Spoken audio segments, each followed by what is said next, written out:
Ooh, all right, ladies and gentlemen, welcome back to the Slim Society Show. It's News of the Week. Once again, with your friendly neighbourhood nutritionist, Connor Rhodes from Slim Society, and with personal trainer extraordinaire, Will Hukin! Woo-hey! The crowd goes wild. And then we clap. Thank you, ladies and gentlemen. Welcome back to the studio. Welcome back, William. Thank you for having me again. It's nice to be here. Yes. How's everyone? Nice to see you all. Nice to see the cameras again. The bright lights. We've upgraded the show this time, sir. Oh. This time, all of the cameras are coming in 4K. Ooh, crispy. Before, we had one 4K camera and two 720p cameras. Just to make the 4K look better, though, right? Not because even the cameras were different. We've got all 4K cameras, but I just got the wrong wires. That isn't it, Connor. Come on. I now. bought the wrong wires online. You've got a bigger brain than that. No, I'm not a podcast producer. You are now. People say Time to me to step sometimes... up, bro. I'm trying to, literally. We're stepping it up every single episode. Apparently. We're also upgrading the show in terms of we've got a new segment. It's a debate segment entitled "What's Better?" What's better? Or EFU, What's Better? Yeah. I'm not even sure how you spell that. It's BE''E''R. Double apostrophe. Yeah. I've never even heard of such a You got to thing. substitute out the T's. How many syllables are missing to get double apostrophe? It just slurs together, What's better? Better. What's better? Better. Come on, Connor. You're better than that. Some people say to me, oh, I like your videos online. And I say, thank you, because that's not my job. I have no idea what I'm doing. Thank you, because I don't think I'm very good at it. No, I'm not very good. No, you all. do. It's the rhythm and the way you talk on camera. It does just work. It flows nicely, man. Well done. I'm just talking like me. Maybe it's you we like then. That's there we go, sir. Stroke that There ego. I like that. I like where that's going. Yeah.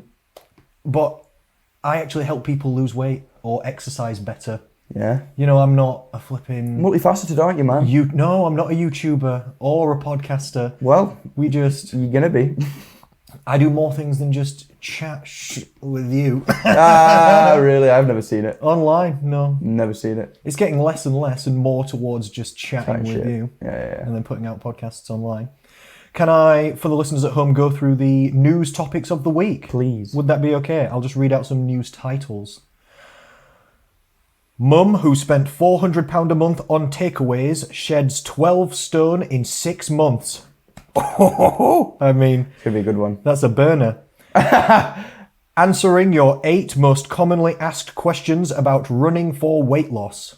Okay. I think this is going to be really interesting. I'm just going to ask you the questions. Oh, interesting. Okay. Yeah, just see what you think. Yeah, I'm in. So then essentially, I think that'll be a good section. This is one I picked because I thought this would be an interesting topic to talk about. My boyfriend is on the low FODMAP diet and it's ruining my life. Okay, yeah. Next one, I think this will be a nice one as well. From stubborn belly fat to exercising with achy knees, all your midlife fitness questions answered. People sent in questions about a variety of health and fitness topics. And to be honest, I've completely disregarded what the article said. And I'm just going to ask you again, or we'll just go back and forth. Yeah, we'll see what happens. About these. 2 provided by you, thank you. You did a little bit of homework. I tried. I weirdly struggle with this as homework. I don't know if I'm really bad at it. I think I'm not a good journalist, but yeah. I don't blame you, it's okay. Yeah, it's hard, right? Is it worry. hard? It's hard, for sure. Let's say it's hard. No, okay. We'll just continue. Yeah. 3 reasons you've hit a weight loss plateau. Yes, and I'm going to ask you about them. All right, so this is an actual article that was online. Yeah, all right, nice, and we'll go through what those points are. And your teen's smartphone could be the key to unhealthy weight. Dun, dun, dun. I can see why that might be true, to be fair. Yeah. First, though, how are you, Will? How's your week been? Very enjoyable, thanks, mate. Yeah, things are going well. The sun is shining. Early mornings are feeling... We're bouncing out of bed with these spectacular sunrises at the moment. Really? Oh, it comes pouring in all golden and stuff. It's awesome. Oh, that's excellent. I love it. I've got an excellent way of waking myself up in the morning, which is to set my coffee on the stove the night before, or set up so that when my first alarm goes off, I stumble from one side of my one-room studio apartment to the other side where the kitchen is, switch on the flip the switch, and then go back and jump back in bed for 10 minutes. And then 10 minutes later, I've got a coffee waiting for me. And that gets me up and going, and I'm happy days. What kind of coffee making machine Contraption. goes on a stove? It's a mock pot. It's one of them espresso maker ones that, in fact, it's a little, well, no, it's a huge espresso maker that makes 9 shots of espresso. I used to have a 4-man one that I just used and then topped up with hot water to make a nice full-size coffee for me in the morning. So it's an espresso maker? Yeah. Okay. That's meant for 9 people, and I just have a coffee out of that. You don't have 9 shots of espresso. I don't put the same amount of coffee in that you would put in to make 9 shots, but it is meant... good. I'm going to say that could be an issue. I put like 2 teaspoons in, it's fine. When I see you when you look spry in the morning. Yeah, exactly. You've got chattering teeth. I'll know what's going on. I've never deloaded off caffeine, and I've never seen a positive or negative to having lots of it all the time. Have you particularly? Excuse me. That's good. Maybe you've got good caffeine genetics. For me, it doesn't really affect me that much, no. It makes me tireder overall, I believe. Like if I drink a coffee, I'll be awake for about 2 hours, and then I'll crash even harder. And then I have another choice whether I actually want to just feel really tired for the rest of the day, go to sleep, or drink a coffee again, and then bump it another 2 hours. Ride that roller coaster round 2, please. Sometimes I just end up hitting a coffee like every 2 hours. And does it compound every 2 hours? It's like an even higher high and an even lower valley. I suppose that depends on how many scoops I'm getting up to in the coffee. Mix in some Sometimes I have pre-workout. 2, I'm not going to lie. I don't drink that much coffee overall. I'm going to say, do you have a cap, like a daily cap for caffeine that you're conscious of? No, not necessarily. But do you know I don't know, I was going to say safety limit, but I don't know if that's the correct term. No, but I've seen some studies where they fucked up the dosage that they gave people and nearly killed them. Really? Yeah, where they added a 0 where there wasn't meant to be a 0. That can definitely kill people. That would be enough, wouldn't it? Yeah, and they It's a sensitive drug. They gave some people like 3,000% what you should, like what would be the maximum, what they were trying to test as the limit. They gave them, didn't end well. A news item that I've refused to put into the news topics for the last 3 weeks in a row that keeps popping up to me is about, TikTok. Oh, yeah. It's about kids on TikTok doing this, and on Instagram, doing this new trend of quote-unquote dry scooping pre-workout. Having pre-workout. Oh, just chuck it in your gob, yeah. Or maybe putting it in and then doing a swig of water and swallowing it down. And people are getting more and more extreme to the point where people are doing like 8 scoops and stuff. And some people have ended up in hospital. Yeah, of course. There was this is why it's in the news. This girl ended up in hospital. Of course she did. Doing it. One of those scoops blows your head off. They give me really bad stomach most of the time. I've tried it a few times when I was a lot younger. Really? And then, really bad. I have sensitive stomach and IBS though. We knew that, And it's not good. That tracks with you. It is not good. It's a lot of caffeine. Makes your skin itch and shit, because that's what I get. That's the beta-alanine. Right. It distracts me. That's an intentional thing they put in on purpose. What? So it's a tangible kind of effect. So that you can feel it. Yeah, because you don't want to pay, kids don't want to pay 40 quid for something. They don't take it. They want to feel like, I can feel it. True. Like they're on something. True. If you just take it and... A poor man's steroid. It's more expensive than steroids. You're dead right. It's literally pre-workout's more expensive than steroids. God. Well, then we know what we need to start stocking the vending machines with at the gym. Hopefully not. It goes protein bar, pre-workout needle. But the actual safety limit for caffeine-ish is about 1,000 milligrams per day, 1 gram. Okay. A coffee's about 50 milligrams. Oh. You know, like an instant scoop coffee, just like you get out of a thing. Sound. So it's not that intense. So you should have like 20 coffees a day. What about 9 shots? What would that equal? I don't know what's in mine. I'll have to check it. 450? Yeah. I'll have to see what the caffeine content is. Which is not that bad overall. You can only really get to that amount if you start having pre-workouts. Some of them are 250 to 500 milligrams each of caffeine. Freaking hard. So it's a lot of caffeine. So if you're having pre-workouts, then you can start getting up to the limit. Monsters are 250 calories each. I know some people... Calories, sorry. Caffeine milligrams. I know some people that smash 5 monsters a day. No. And that's way too many. Not legit, no. No, that's over the limit. No. That's way too many. But coffee and stuff, it's not that powerful overall. No. Starbucks has got double the caffeine of any other... Really? Any other what could we call it? I don't know, popular or chain brand of like coffees like Costa and Cafe Nero and Again, a Pret. marketing thing because it make you feel more awake after, or just It's just stronger. a byproduct. In some way, it might be why it's the most popular. I don't know. Yeah, maybe. And it literally is the most. Do we reckon popular. it is? Yeah. I think Starbucks are the second highest selling, or like, I don't know, revenue creating, or I don't know whether it's profits or what, to be honest, but I think they make the second most money out of all fast food places after McDonald's. Okay, so I think it's McDonald's, then Starbucks. that would track. Not even just I out of reckon coffees. that sounds about right. Not even Yeah. just out of coffees, just out of like, because they do breakfast now, and they do food, and they do. You know what I don't like is milkshakes. McDonald's breakfast. Unpopular opinion. You don't like McDonald's breakfast? No.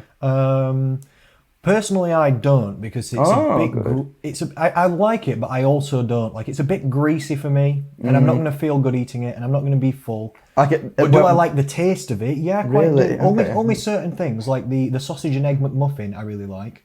Actually, the bagel, that's the sausage, egg, and cheese bagel. Actually, that's really nice as well. You're starting to change your mind. I'm not a big fan of hash browns ever. See, I am quite a big fan of hash browns, and you can make them. Really I wish easy. they did chips for McDonald's breakfast. If they did chips and sausage, egg McMuffin, I could I remember being stuck. lose all self-esteem. I was stuck in a train station. That's nice. I was stuck in a train station and then waited for McDonald's to open, and I was so looking forward to it and happy. And then it was just the breakfasts they had on, and it really upset me. I've heard in some places in America they do McDonald's breakfast all day. I can't confirm whether that's true or not. Oh yeah, that's in America. Yeah, in America though. In all the America, I don't know. I've just probably. Heard it. I've McDonald's just heard it, but I don't blame you for not liking it. yeah, because especially at that time, I think like you're saying, the greasiness for me supersedes the taste. It's very greasy. Because I don't like starting the day with something that's like a food. Personally, I have a generally low-fat diet-ish. I have a high-carb, high-protein diet, and I don't eat many fatty, greasy things ever. I only get fats from a few sources, really, which would be eggs, probably desserts. I'm not even kidding. And probably I take fish oil tablets every day. So and I eat some fish and stuff like that. But that's about it, which actually works out really nice. It gets me a nice balance of like all the different types of fats. I'd say so. But I eat a lot of carbs and a lot of protein, so I try and keep fats low, because you can't eat a lot of carbs and fats and protein because that's too many calories. So I've got to take the calories from somewhere. No, that's a nice little compromise. I want carbs for. Carbs makes things quite practical to eat. I like carbs eating are in carbs, everything. yeah. They don't give me stomachache with my IBS. Greasy food does. Like, if I eat fish and chips, I'll have really bad stomachache. Really? Yeah, really bad. I It feel will bad not for be you, mate. good. Yeah. It will not be good. But I can eat bread until the cows come home. Nothing will happen, literally. And I can eat loads of pasta, You'll loads not of rice. explode. And I like exercising, so you need carbs and energy for that. And I like protein as well, because I'm trying to like build muscle and maintain metabolism and muscle mass while being slim and all this kind of business. So you got to take it from somewhere. So I generally have a low-fat diet anyway, and don't eat many different, sort of greasy things. But you do like the taste of them. I do, I do like the taste. It's nice on the way in. It's just what happens after that is negative, so I just deem it not worth it. Lands, you can feel it. But with you not liking McDonald's, if anybody doesn't like McDonald's, I understand, because although it does taste kind of nice in like a greasy, salty, lukewarm kind of way, It's a good description. It's also not ragging on McDonald's, but it's also pretty much. But also ragging on McDonald's. It's some of the lowest quality food you can get. There's a reason it's £3.50 for a meal. I'm going to say, there's a reason you can get a cheeseburger, is it for 99p? That's exactly what I'm saying. So when it looks soggy and sad. I mean, that looks soggy and sad in the advertisement, which is the most polished version of a turd that they could have put together. So what you're actually going to get is The something... real life situation never looks like the picture, does it? not once. Never looks like the picture. No, it's a bit of a shit time. But this is why we try and avoid these kind of foods. that and shreds, right? Yeah. What do you eat for breakfast then? You know what? Actually, you eat some strange combinations of foods. I do, and I'm not very good at eating full stop, so it changes all the time. Recently, I've been having just like yogurt, like an onkin or a what do you call it, a Greek yogurt type thing, just like with oats poured in and just like mixed together. Uncooked oats? Yeah. That's fibre, that, bro.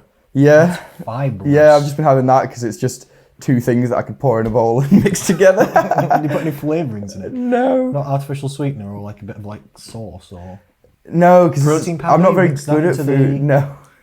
into the I need to get to a point where I'm actually put a bit more effort into my food like that because I don't. Get vanilla whey protein, put half a scoop in, just mix it into the thing, and then pour it in, and it'll be really nice. Do you reckon? Yeah. Because there's 30 grams of protein in the. Is there? That's pretty intense. You trying to be a big boy though? Yes or no? Sorry? Trying to be a big boy though? I'm trying to be a big lean boy. Which well, is, then let's go.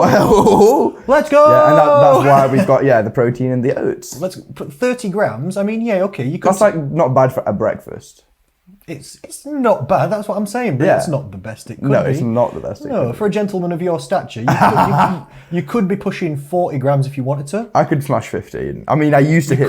You could. Back when I was cutting, my diet was legit, and I used to squeeze. I ended up squeezing into 1,000 calories a day. 1,000 calories. Right now, I'll explain in a moment. That wasn't the all of it, but in 1,000 calories a day, I would squeeze in 3 meals and 150 grams of protein, and then leave 800 calories a day to snack on brownies and custard. How to diet every day? So I started my diet at 1,800 calories was what I put myself on, which was a bit ridiculous. That's very low already. Very low for me, and 20,000 steps a day.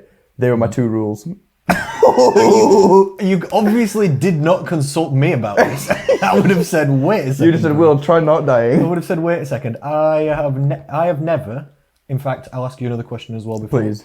I've never gone below 2,000 calories per day personally for myself. Right. Even to get down to the leanest six-pack that I can get to, really. I start to feel really low energy levels and not good if I get past a certain level of lean. Like this level of lean that I am, I can maintain without any issues. Pretty year round. Yeah, I can eat at restaurants and not very much, but let's say twice a week. Yeah. I could be eating out and I do my exercises and stuff and it's fine. If I try and get super lean, I start to feel really tired and I end up waking up in the night really hungry. So it's a bit, not the greatest, but 2,000 calories is the lowest I ever go. And how much do you weigh was the question I was going to ask you. Now or when I was doing that? Now about 82. 82? Yeah, I'm a bit. How tall are you? 6, bang on. Oh, 6 foot? Yeah. Oh, okay. That makes sense then. But back then I started that cut at 75 kilos. I did it for 7 or 8 weeks and dropped down to 70 kilos. That's nice. Yeah, it wasn't bad. That's I was pretty fast happy weight with loss though. That does make sense with the low calories. That's pretty intense. Yeah.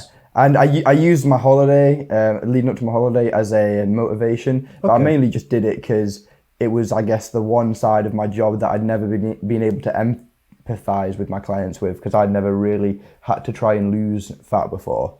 So I just thought I'd do that and see. And I did learn quite a bit from it, which is quite nice. But yeah, I started it on 1,800 calories, and that was 4 meals a day, 150 grams of protein, everything I would have needed within 1,800 calories. And I don't have a sweet tooth naturally. How much did you weigh at the time? 75 when I started this, yeah. And I don't have a sweet tooth naturally, but I found that as I was getting a couple of weeks into my diet, as the body likes to, it presented me with these new cravings and whatnot. And so I got a sweet tooth. And so that's when I dropped down to having my 150 grams of protein across 3 meals in 1,000 calories, so that I had 800 a day to just snack on whatever I wanted. And I just did that every night. And because I found that I couldn't sleep if I was getting into bed hungry, which obviously I was every night. That happens to me, like I told you, when I'm super lean. So I needed to save some calories before bed. So I saved these calories, and I'd get the low calorie brownies and the small ambrosia custard, and have 5 brownies and 2 things of custard, and that came to 800 calories, and smash that and then get in bed. But nice to finish your day. You go nice carb coma, your body's absorbing that straight into the muscles. Exactly. Hannibal Lecter style. Yeah, perfect. And that worked well. And I got lean, but never saw a vein in my arm, but that's whatever.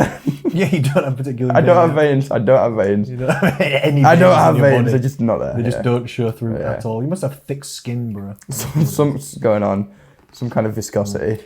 I've worked out that an estimation would be when you were 75 kilos, that your base metabolism without any steps or exercise might be about 2,000 per day on average. So you entered 1,800, which is a 200 deficit, but plus 20,000 steps is about 500 calories burned per day, which is probably a 700 deficit. Training without 2 hours a day. Without your weightlifting, which that's probably another 300 or 400 calories, maybe 200 or 300 depending on how much weightlifting you did. It was good fun. So you were near in 1,000 calorie deficit per day, which makes sense on the rate of weight loss-ish. I'd even argue more than that, because before that I was eating closer to 4,000 calories. Well, about just over 3,000 calories, and not gaining weight particularly. Interesting. Yeah, that was more or less maintenance at the time. But then, the time afterwards was so mint because I went from 75 kilos was lean to going to shredded, and didn't particularly lose any strength gains. I maybe got stronger some places, but more or less just maintained. That's impressive. Yeah, it was especially quite nice. That harsh of a deficit. I did, like you were saying, you were getting concentration issues or something. I did find I got like localized knee pain in my cut, because just like, I guess when you're cold and heat goes from your extremities to protect your vital stuff. Same thing in a calorie deficit. Your energy isn't as distributed evenly, and things like lubrication to the joints just isn't as much of a priority. So I found that I got like knee pain and stuff. But then after the cut, came back from holiday, started my next program of lifting shredded. So I got to bulk, but not bulk to get fat. I just bulked back to being like mediocre lean. So it was awesome. I got to put on 10 kilos. I put on straight away then. I put the first like 8 on within like 10 weeks or something. It was so nice. So you were eating? Yeah, but knowing I wasn't getting fat because I was coming from such a like deprived state, I was just bulking back into like being averagely lean. So it was a really nice place to be. Training was going well. I found that I was so much tighter on everything just because I had energy. So it just meant that things felt nicer. 140 on squats, which was feeling like 180 on my back when I was cutting, and started feeling like 100, like it just felt light and things were nice. So you were feeling good and strong? Yeah. Yeah. I was also thinking it could have been dehydration with your joints, or it could have been because your body fat produces estrogen. Your estrogen levels might have been getting too low. And if your estrogen levels get low, that impacts on joints. That's true. Just a couple of different things that I thought when you said joint pain from dieting. But injury risk in training and stuff due to stuff like that does go up while dieting. Oh, for sure, yeah. Even if it was just because of like concentration. Interesting. How have you been over the last week? Really good, thank you. Mm-hmm. Really good. Enjoying the sun. No issues in my personal life. 6 Steps to Slim going well. Excellent. New people joining every week. People enjoying the program. Running pretty smooth and steady. No complaints, sir. No complaints. Really enjoying the sun. I'm glad the weather's getting better. I've got some different trips coming up. Where are you going? I'm going to Manchester this weekend. What you doing? Archery. Oh! I want to do archery. Archery. That's with Beth. Fucking awesome. Yep, and I've just never also been to Manchester, and neither has she. I've only ever been to the airport. So we're just going for a little look around as well. The best part. Get a hotel. Oh, sweet, man. That's eat really some food cool. somewhere. We're going to go to York. We've booked to go to London, but that's not until September. You've been to York before? Yeah, I love it in York. Yeah, York's well nice. Really good. I'm surprised you like London. I do like London. Do you? Yeah, I really, really do. Yeah, not everything. Last time I went, it was in between 2 lockdowns, and it was amazing. There was no one anywhere. Really? Yep. Me and Beth went to Harry Potter World, and there was no one there. I remember at hearing all. of this. Yeah. There was no one there. Literally, and we just walked around calm. They were social distancing everyone, but there was no one there. Huh? It was when people maybe thought it was going to be the end of the world still, so they just weren't interested in Harry Potter at that minute in time. That's when I'd be maximum interest. I want to learn all these magic tricks and spells and Might shit. need them if it's the end. Yeah, this is it. I want to be able to fly if it's the end. Fly away from this Still one of those coronavirus. broomsticks. Exactly. We went to the Tower of London, Oh, cool. the big old castle. No one there. Scary shit. There weren't anyone there. No beheadings? There was no queues at all to see like the crown jewels or the diamond encrusted swords. Oh, what? Or anything like this. We got Ubers from one side of London to the other. In literally, the Uber would turn up in 2 minutes, no traffic, bomb it straight across in 15 minutes, straight there. So that's why you like London, because it had it was your amazing. efficiency in mind last time. It was amazing. I think it's a fantastic city. I wouldn't like to live there or work there because it's a bit too fast and hustle bustle for me.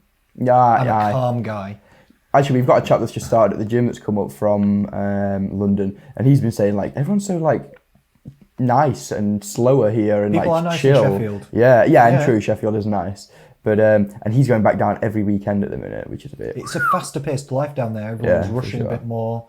Which I appreciate the hustle, but I also do. stop Yeah. and smell the roses, maybe. Yeah, so I wouldn't like to. Maybe I would like to live there, but it depends. I wouldn't like to work there or be in that high, fast-paced lifestyle sometimes. But I love the architecture. I love how many things there is to do.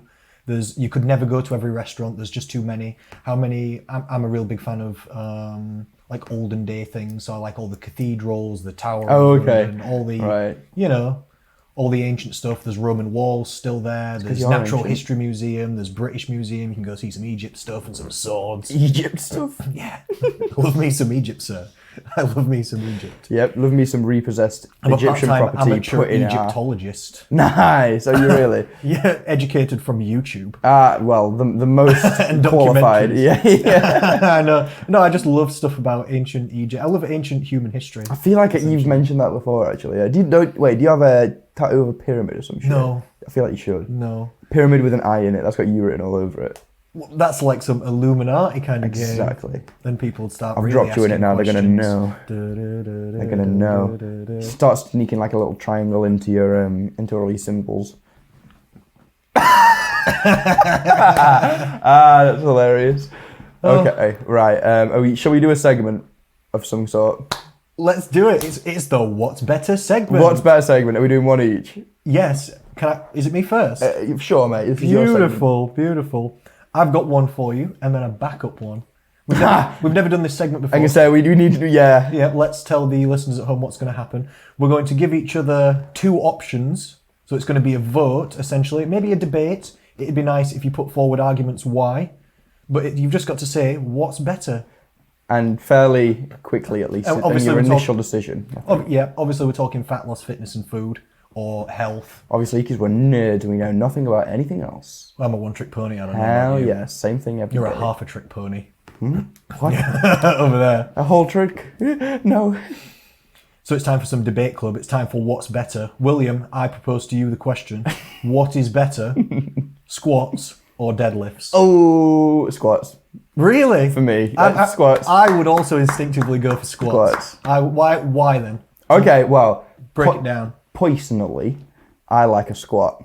And I don't like a deadlift, so that's pretty simple. And just for you in your training, you don't like deadlifts? For me and my preference, my actual enjoyment in exercise, and also my goals, because deadlift doesn't have like a convention. If we're talking like a conventional deadlift from the floor up, doesn't particularly have much hypertrophic value. Let me interrupt you for 1 second. Let's just explain, just in case anybody doesn't know, what a squat and what a deadlift actually is. All right, so you're in the gym, you see the big rack cage thingy that's got wood at the bottom of it. If you're inside the cage, you're putting weight on your back, you're sinking it and you're standing it back up, that's a squat. That was a rubbish explanation. Nah, if you're on the bit behind the rack, if you're on the bit behind the rack, the floor, and you're lifting it off the ground up to the top, that's a deadlift.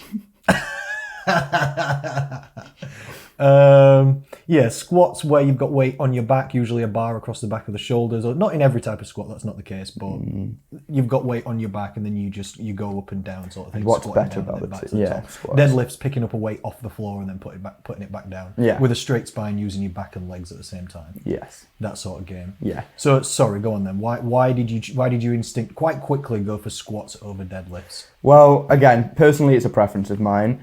Squats could, as well as progressing you and getting you stronger at the exercise squats, which there's a whole sport built around anyway, so that's its own thing. They also very strongly carry over to quad hypertrophy and therefore size. So they are in two camps pretty equally, that being, I guess, strength and athleticism or whatever, as well as aesthetics. So they serve two purposes more or less equally.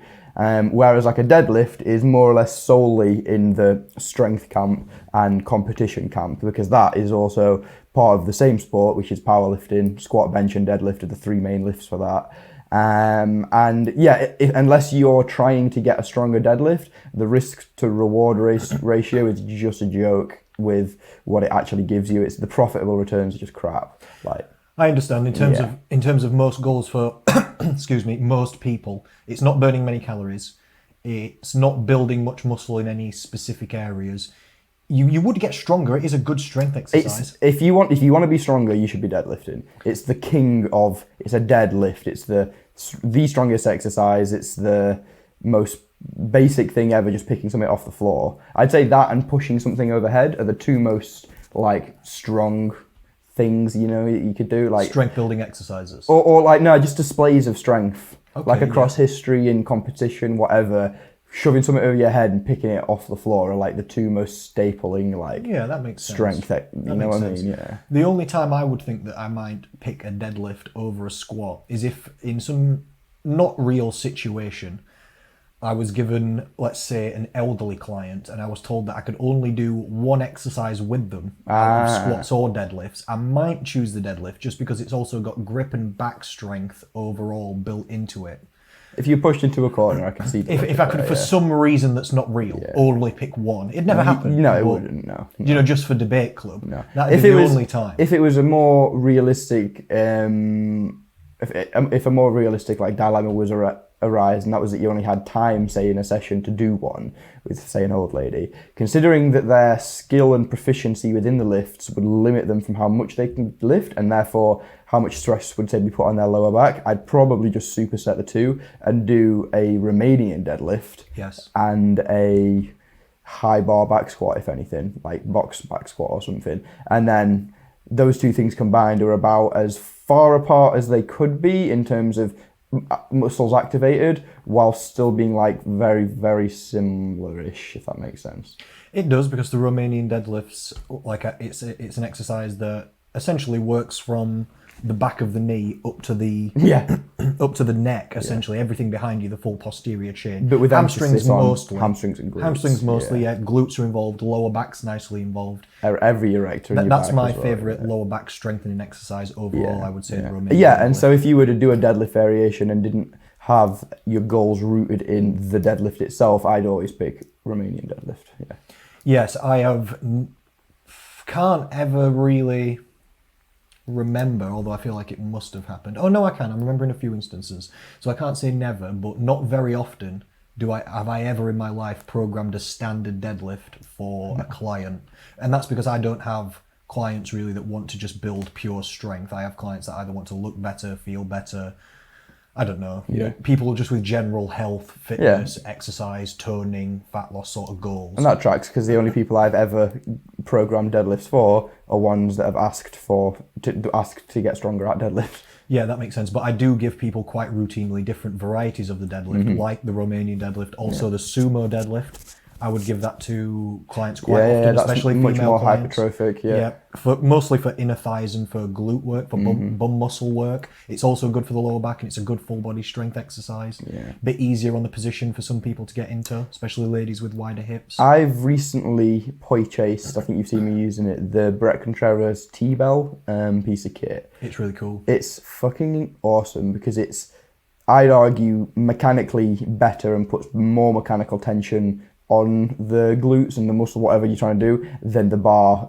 And I think that might be out of the practicality of how easy it is to learn the technique with that, as opposed to with the bar. Like I get people doing one of my biggest glute exercises now for all my ladies that want it is a sumo RDL movement, and that is, I'd say, probably better than hip thrust, again, with all factors considered. Maybe not for like overall load, but in terms of like teachability, like tension that you can put through the muscle, ability to squeeze at the top. Are you talking about range with of that motion. Contreras contraption? Yeah. Okay, so just for people at home. Susceptibility for progressive overload, all these things, yeah. Sorry, go on. No, I understand what you're saying. This contraption is...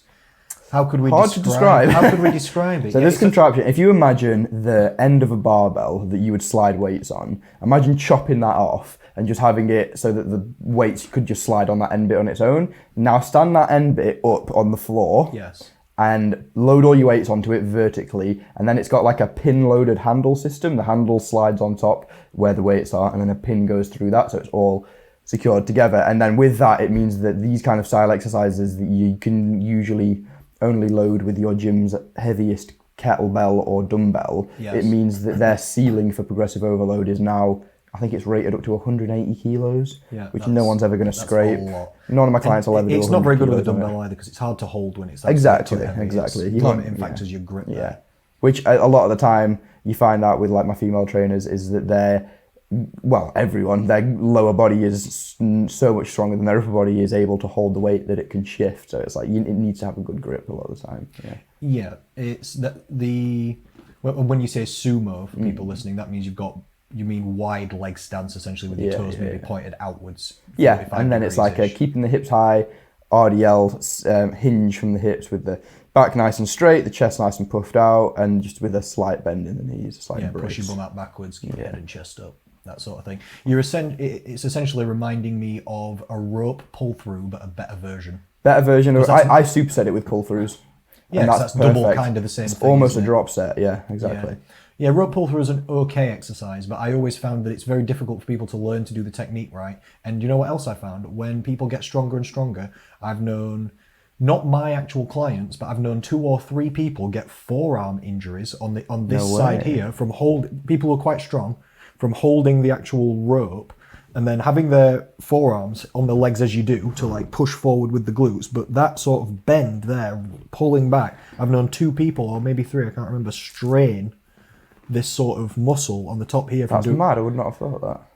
But yeah, I've just known it happen. Yeah, so I stopped after people said to me, "Oh, I've been doing rope pull through," and I thought, not my clients, but I thought, I'm not giving that to my clients. Yeah, you're right in that the sheer teachability of it is a bit weird. The technique's difficult. Because you've got to learn to hold the weight in your fingers, but not hold the weight in your arms. Yeah, and so that you're gripping it, but all of the tension and the weight is actually in your legs, and that's a weird thing to get people used to. It's usually something I chuck in a bit later in training, once they've figured out a basic hinge, once they've learned how to squeeze their glutes, this, that, and the other. It's not a bad finisher, like some variety sometimes. The other thing about it is because the leg stance is equal and not, what would that be called? Parallel? No? Equal in left dimension. to right. Oh, okay. Like you've not got one foot in front of the other. Yeah, You've got both legs equal left to right. Yeah. You can't do too much weight because it pulls you back. You can't get a 1 foot back like, I'm not even know like a split like a split stance forwards and backwards, so you can get low and get. Because then what that would be a one-legged hip thrust, or a split stance hip thrust, which I'd argue pretty awesome exercise, pretty good for glute development. Yeah, or it'd be like a single leg Romanian deadlift in like a weird way, where you've got 1 foot on the floor in the B stance version. But there isn't much of a hamstring component to rope pull throughs. That's true. Yeah, because of the angle that the weight comes at. It's all lateral, so that makes sense. It doesn't particularly pull. It doesn't demand hip extension in like a hamstringy way. There's no, what would you call it, like vertical load to it. Yeah. Anyway, we've probably lost all of the listeners. Anyway, this segues nicely into my what's better. All right then, so you picked squats essentially. I picked squats. And just give me the 2-second rundown of why you like squats better than deadlifts. They build big quads, they build big squats. Big squats are cool, big quads are cool. Deadlifts can injure you and they're not that beneficial. Okay. Does that do? Yeah, fine. So, I also pick squats personally. Yeah. What's your quick rundown? Not quick enough. What's better between? Go for it. Okay. What's better? This feeds in quite nicely as well. High rep training or low rep training? High rep training. Okay. Digress. I believe. Digress. I use high rep training myself. Okay, firstly, I need to go back a little bit because it depends what we're classing as high rep training. Because my version of high rep training is probably not the same as the scientific version of high rep training. Yeah. What are we classing as high rep first? I'd say between. Go on. I think more than 12. That's what I class as high. I just said between 10 and 15. Yeah. All right, because that's not technically high. Not technically. No. No, I knew. So the high reps is like what, 20 plus? That'd be really high reps. Yeah. That'd be actually high. But I always steer towards higher rep training with clients than lower rep training for a number of reasons. Number one, if you're a beginner, which most of my clients are, throughout all of history, they're beginners. If, let's say, myself and you both start training, you always do 5 reps, I always do 15 reps. The real thing we're looking for is progressive stimulus or progressive overload, isn't it? So we're looking to add weight or reps, and the body doesn't really know which. It only knows, was it harder than last time or increased stimulus. It doesn't really know whether you added reps or weight. So they're kind of both equally effective. But if you do 5 reps and I do 15 reps and we both train both as hard and we both go to failure, we'll probably get the same muscle and strength gains. But by the end of year 1, I've benched 3 times as much as you. Yeah. And for a beginner, the skill component factor of getting better at the actual exercises gets them stronger and better results. The skill factors really can ramp up and increase with beginner clients. Because they've just done more reps, they've had more time under the bar, they've had grooving that correct pattern with someone watching them and making them do it right. That's always my number 1 reason for beginners. Number 2, if reps and weight are both equally effective for increase, which they probably kind of are-ish, it's probably similar. In my opinion, higher rep training averages a little bit safer. Rather than just racking heavier and heavier and heavier weights onto a beginner client, them doing another rep, in my head at least, maybe it's not true, I don't know, but in my head at least, it always seems safer rather than just racking the weights up as fast as possible on people and keeping the weights always really heavy, because the heavier the weight is and the lower reps, the tighter your technique's got to be. Well said, It's more difficult to keep the more the correct... technically proficient you need Yeah, to be. it's more difficult to keep the correct path as well, the heavier it is. Like if I tried to bench 3 reps, I've been benching for a long time, but I'm not trained well to bench 3 reps. My technique would probably not be great. On 12 to 20 reps, I can do great benching technique. If I start getting below 5, probably I'm going to be squirming. My chance of injury is going up. My risk to reward ratio is going down. And my number 1 thing with every single client, number 1 rule is do not injure the client. Yeah, but no, do not injure the client is number 1. yeah. Progress is number 2. Interesting, I like that. Do philosophy. not injure the client, always is number 1. If there's any, and this is why none of my clients have ever got injured directly while I've been there watching them. Directly while I've been there. Some of them have got injured Yeah. on their They've own managed it sessions on their when own. I've not been there, when I've not been there, Yeah. or afterwards. Literally, they have. But none of my clients have ever gotten any real injury in a session with me ever, because I always err on the side of safety, number 1. That was just always taught to me as like personal training Yeah, no. by my original mentors. That's always goal 1. Longevity and consistency is the main thing in everything, let alone the gym. So, I mean, and if you wipe yourself out for a month, then that's not consistent.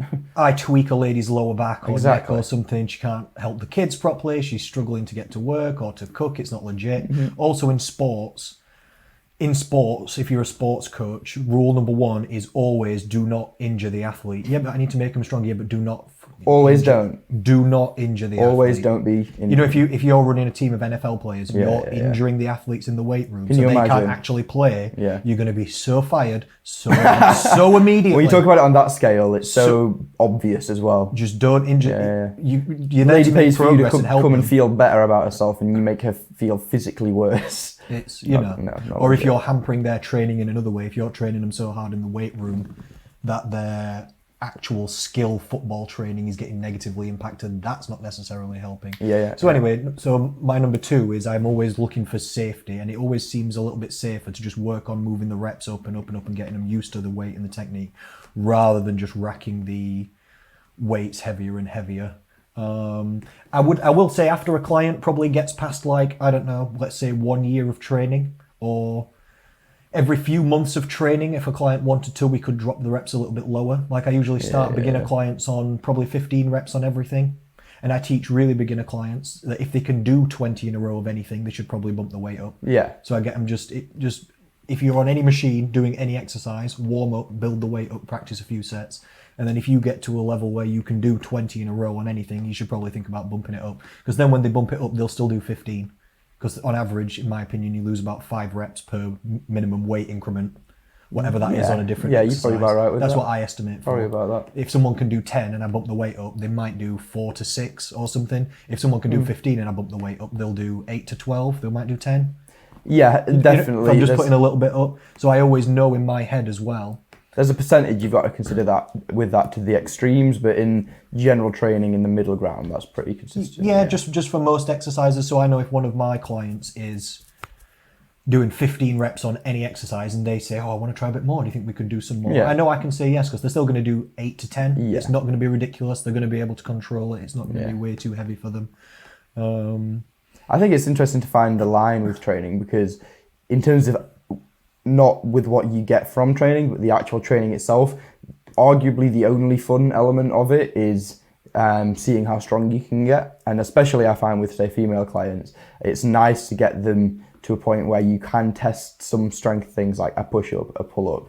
And so there's some things I think that it's quite fun or interesting to put like a heavy set in, but I think by and large I would agree that, yeah, if you would ask me the same question, I'd choose high rep. Really? Yeah. I was just about to say I could go on, but I'll finish there. Those are my main points, really. But I didn't expect you to say that. I thought you were going to go for the opposite. I thought you would go for low reps. Because I know you like low rep training for yourself. I know you do both. I know you do both. But I know you're a bigger fan of low rep training than me. I know you do low rep training with clients if that's applicable to their goals and stuff like that. Yeah. So then why do you say high rep training? More or less all the reasons you said. Things along the lines of longevity, general life enjoyment, abilities to have energy available for other things, risk to reward ratio. It's more fatiguing doing lower reps. That's a good point. So much so, yeah. That's a good point. You can get more done in a session due to shorter rest periods if you go higher reps. Because the rest periods are shorter. It's not as hard to recover. Plus, strength and hypertrophy, strength and muscle mass size, whatever, they don't need much of a stimulus to maintain. Whilst muscle mass needs less stimulus to maintain, but muscle strength itself, it doesn't need too much. Like if you're doing a heavy thing every now and then, that will maintain your strength quite nicely. Like I find at the minute I've been trying to blow up my arms a little bit because I've been the lower body king for so long, and I will respect you and say that it's been working. I've noticed in the gym that your arms have been getting a lot more bulky. I appreciate it. Yeah, Still not a single vein was seen that day. Never will be, bro. No, there wasn't a single vein in sight. But my brother came and trained in the gym today, who is recordably fatter than me, and he had a recordably fatter vein than I've ever seen running up his arm. Fat bicep vein. Yeah, got brilliant. That pump on. But what was I saying? Some bullshit. I think all things considered, I'm going to choose the high rep as well. Yeah. Interesting. Debate club done. Debate club done. We pick squats and high training, high reps, not together. If you do high reps on squats, not together. No, that'll be good. That'll be good if you do that. No. Squats is the one place I do low reps. I never do low reps on squats. Only high reps for me. Yeah, that's because your back will go shooting across the room, won't it? Some vertebra. You used to lift heavy, although. No, I used to lift heavy proportionately for me. Yeah. I've never done 5 reps or less on anything. Yeah. I used to be able to squat 120 for 9 was my best. That's nice. With nice bodybuilding technique. Yeah, I've seen that nice technique. Yeah. I remember admiring it. I can't do that anymore. Last week I did. More so because of dropping skill than strength, I'd say, though. You'd probably still have the raw strength there, but you haven't squatted in years. No, I've squatted all the time. What? When did you last squat? Last week. Barbell back squat? Yep, but I only did 80 for sets of 15. Oh shit, it's because you don't train legs at my gym, that's why I forget. Yeah, I train legs at a different gym. Because I think you only do it here, see? I stopped squatting for a while, you're right in that instance, because I had hip injuries. I remember. That's why I've been doing all the hip kicks and all the flexibility work. Now it's getting a lot better, and I'm up to 80 for sets of 15, and to be honest, it's not hard for me to do. I did like 5 sets with probably like 1 minute rest. Oh no, or that's something. endurance. It wasn't that heavy though, it's not that heavy for me. It's time to go heavy then, pretty bro. easy.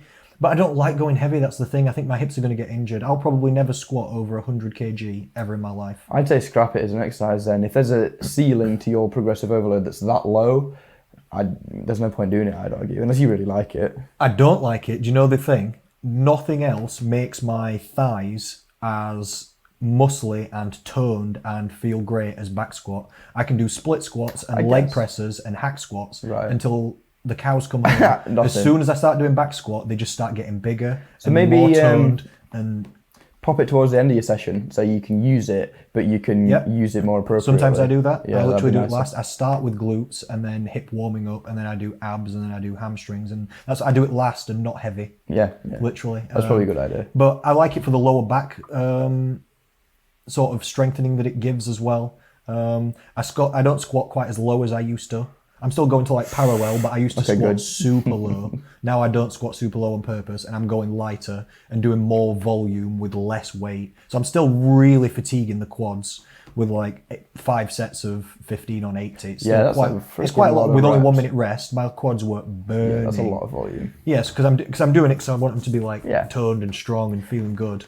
I think, I mean, to be honest, like when I do lift heavy, I do like training for strength and being strong, but I use it because there are some exercises that, if you consider exercise as tools that are good for a job, like you wouldn't pick a screwdriver out your toolbox to hit a hammer in the wall, you'd pick the right tool. And squats, something like that, is such a mechanically sound, strong movement that it arguably lends itself much more to tensile stimulus and going really heavy, and leaving something like leg extension or walking lunges or something like that that's got so many less components of skill and other elements of fatigue and boredom and balance and cardiovascular fuckery to it, as you might put it, use those for more of like a higher rep metabolic stimulus. So I think sometimes when I pick and choose a strength approach over a hypertrophic approach, it's purely because of the practicality of the exercise and the science that suggests that there's, like for squats, for example, for me, if I was trying to do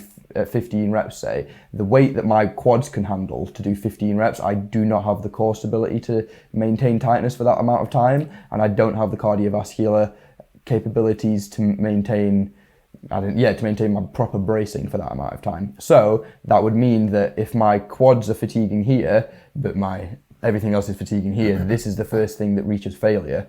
And so I'm constantly never quite reaching into this last little bit of resource reservoir that I've got in the quads. Whereas something like leg extension that is in no way affected by any other external factors, it's just quads, I know I can take that until I'm dead. And so I think I just get pushed by the science into what lends itself better to what as to how I make my decisions. That's exactly how I do my workout as well, because I will do squats and my hips and glutes are my weaker points, I would say, whereas my thighs are always being quite big and quite strong. You've got nice quads and a little ass, I agree. Yeah, thank you then. So when I do squats, even after those sets of 15, my quads can still do more. So I do leg extension, exactly right. Sure. I do leg extension. And if you don't find that in those 15 reps you get too much fatiguing anywhere else, then I'd say grand. You probably just bulletproofed your core or some shit. That's nice. Yeah, my core's strong. Nice. Yeah, I do loads of core work, probably like, I didn't used to, but especially through lockdown, I started doing loads, and then now being back at the gym, I've probably been doing core work like 3 times per week. Legit, very legit. Should we do a news article? Let's do news articles, sir. Let's do news articles. I'm just going to make a little timestamp. Boom. News of the week.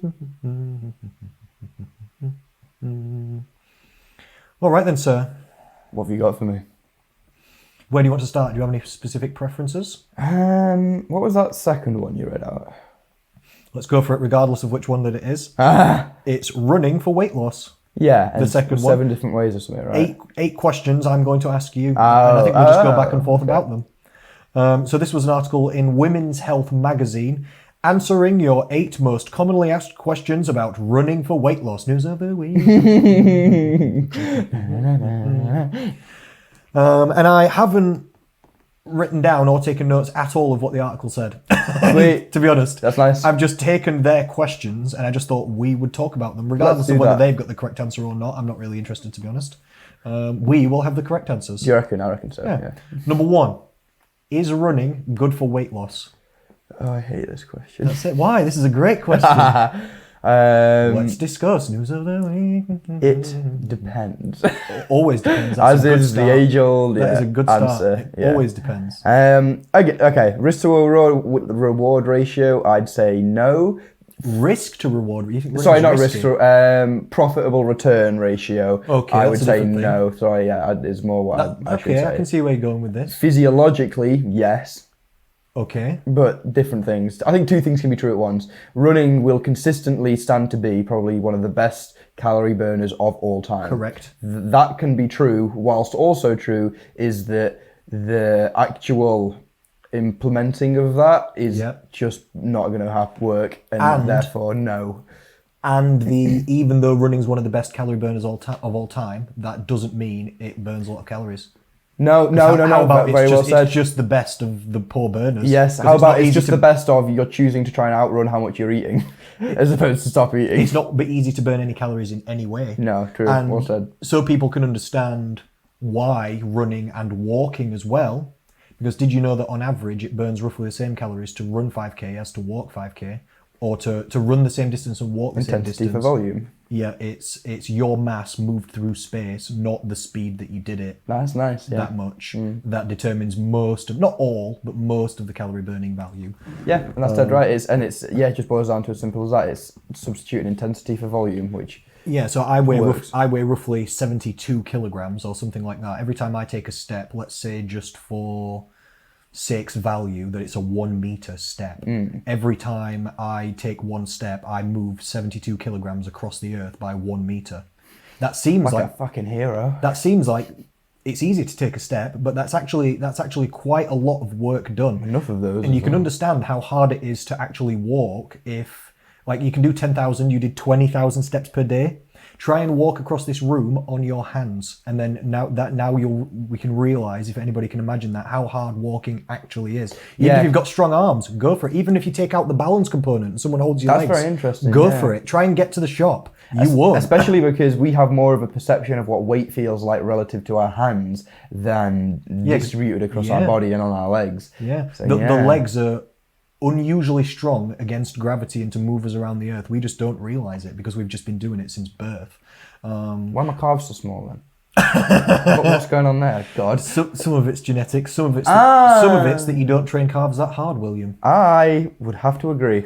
Yeah, I know. If you trained calves as hard as you train quads, then you'd have big calves. This is all. It doesn't matter. It doesn't matter about your genetics. He's called me out. You don't look at your arms and say, "Oh, it's my genetics." I'm glad that you chose quads as the parallel to compare. And I not know you arms, smash though. quads. Okay, so I know at least you I'm still smash on the leg quads. day crew. Yeah, I'm not saying you've got small legs because you don't. You smash leg training, but just not the entire leg. What are you talking You're just tagging about, on a bit of man? extra carbs at the end. They've been getting hit in Nordics recently. That counts, right? I feel like there's a decent overload stimulus to the gastroc with Do you them. really? Yes. Do you really though? Convincingly. Because I Can you not tell? I know. I just fully don't. How much is your calves working on a hamstring curl? It definitely assists. On an purely eccentric movement, though, I think it's elevated Ladies and quite a gentlemen. bit. Yeah. Ladies and Just because of gentlemen. the sheer load. What to am it. I hearing? Because think of the loads to that, like in terms of progressive overload. The sounds of backpedaling. I don't even know. I can't backpedal. I don't have what's calves, happening in this Connor. conversation. I can't even forward pedal. Obviously, it's not working because where are the results? Right here Where are before the you, results? on the audio version only. Oh god. Running works, but don't do it. Is that the summary? Yeah, that's the summary. Yeah, to get back to the question, so is running good for weight loss? Sorry, just to conclude what I was saying earlier, if you don't mind. You know, the walking, every time you move 1 meter, 72 kilograms, this is why weightlifting doesn't burn many calories, because how many times, let's say even if a bench press is 1 meter, which it might be a bit less, but let's just call it the same, how many times could I bench press 72 kilos to burn the same calories as walking? You can do 10,000 steps a day, you can't do 10,000 benches. Yeah. That's not a real thing. So true. And if you're not such a strong person and you've got like 4 kgs on dumbbells, and let's say you're doing an overhead press, it's good for your strength, like you said, powerful strength movement. 4 kg, you might only be able to do 6. But let's say, again, just for argument's sake, it's 1 meter on the press, it's not, but let's say it is. Then you've only moved 6 and 6, 12 kg, 1 meter per rep. Yeah. Versus a step, you move your entire body weight. Yeah, Across and that's why it's exponentially more where calories calorie burned. burn comes from, is the amount of muscles that are being moved at once and the amount of demand put on the heart and the cardiovascular system to distribute energy as much as we need it, and then that energy obviously is then fat. And so the more you can move at once, the more you burn at once. Yeah, If it's you're just mass move lifting a through little space. thing a little bit, you're not burning much at once. Yeah, it's mass move through space. Yeah, so you're moving your entire body with. I'm gonna start using that. That's gonna be versus with weightlifting, it's just a tiny bit of weight at a very short distance with using very few muscles actually for most exercises, like you said. Is running good for weight loss? It works, definitely, doesn't it? It definitely burns calories. Let's put pressure on ourselves and say that we have to give a non-contextual overriding answer to these, and so I'm going to say no. Does it have to be a yes or no? It has to be in one park. It can't ride the line. Yeah. Then I'll also say no. Okay. Yeah. No, I'm second guessing myself So immediately. a podcast that I listen to has got a. I might say yes. Well, okay. So the way where I'm coming from with this, a podcast I listen to has a segment where they talk about a new movie or something that's just come out, and they have best movie or worst movie ever is the way that they score it, and they just have to pick best movie, worst movie ever. So yes or no, bro? You'd run in for cardio? No. For weight loss, I'm going to have to say no. Okay. For weight loss, I'm going to have to say That's uncomfortable though, isn't it? no. Yeah, because Does that make you feel? It only says he's that running. fills me with anxiety. It only says he's running good for weight loss, and it is good. It's just not great. It's just not the best. So I'm tempted. So I can't. You can't say no, but you can't say yes because it's. I don't want to act like it's the best thing ever because it's not. Walking outperforms it. Well, plus when we're saying this with no context, this is after the contextual argument we've given beforehand. So who really cares? The thing about running, essentially, well, there's a few things. One is that calorie burning's hard overall. If you can run 10k in an hour, you probably burn 500 calories or something. Depends how much you weigh, but you might burn 500 calories. It's 3,500 calories per pound, so you've got to run 10Ks. Or it's 49,000 calories per stone. Yeah. I don't even know what Not that doing is. that maths. Or I've got a don't calculator. Or don't eat 500 calories a day. Yeah, you could do a bit of both, which like is when always you nice, know what isn't it? the when at least us in our profession 98. when we know what the other option is, like versus all the blood, sweat and tears that someone would put into that approach, when we know that the other option, whilst it's uncomfortable, is just do it in the opposite direction and don't eat those calories, it's like that's just leaps and bounds ahead and easier, isn't it? It's faster, yeah. It's easier to get the job done, yes. Excuse me, The practicalities are different for different people. Some people don't mind going for a jog, but they hate dieting. Some people don't mind eating better, but they hate running. But it's definitely faster and a more efficient approach, definitely. Because although, yes, if you do 10k walking or running, let's say you burn 500 calories, how often can you do that, really, with time, practicality? You've got a job, you've got kids. Recoverability is a big factor, If especially when you're in an energy deficit. Most people that try and start running to lose weight do it because they've only just started trying to lose weight. Yeah. I.e., your lifestyle has lended itself to eating food and not running all of your life. And all of a sudden you're going to try and eat less food, less energy, be in a position worse from the place you were in before to then start doing cardio as well. Like, it's just the worst time that anyone could ever pick to start trying to do cardio, and they always pick that time. Do you know what I mean? Yeah, that does make sense. They're using the wrong tool for the wrong job. And if you've got a lot of weight to lose, you probably can't run 10k. So you probably can't even burn 500 calories. You probably don't even have the option to do that. You just can't physically do that. The amount of time that it's going to take before you die on your first run, if you've got a lot of weight to lose, is going to be enough time to demoralize you and make you feel like crap and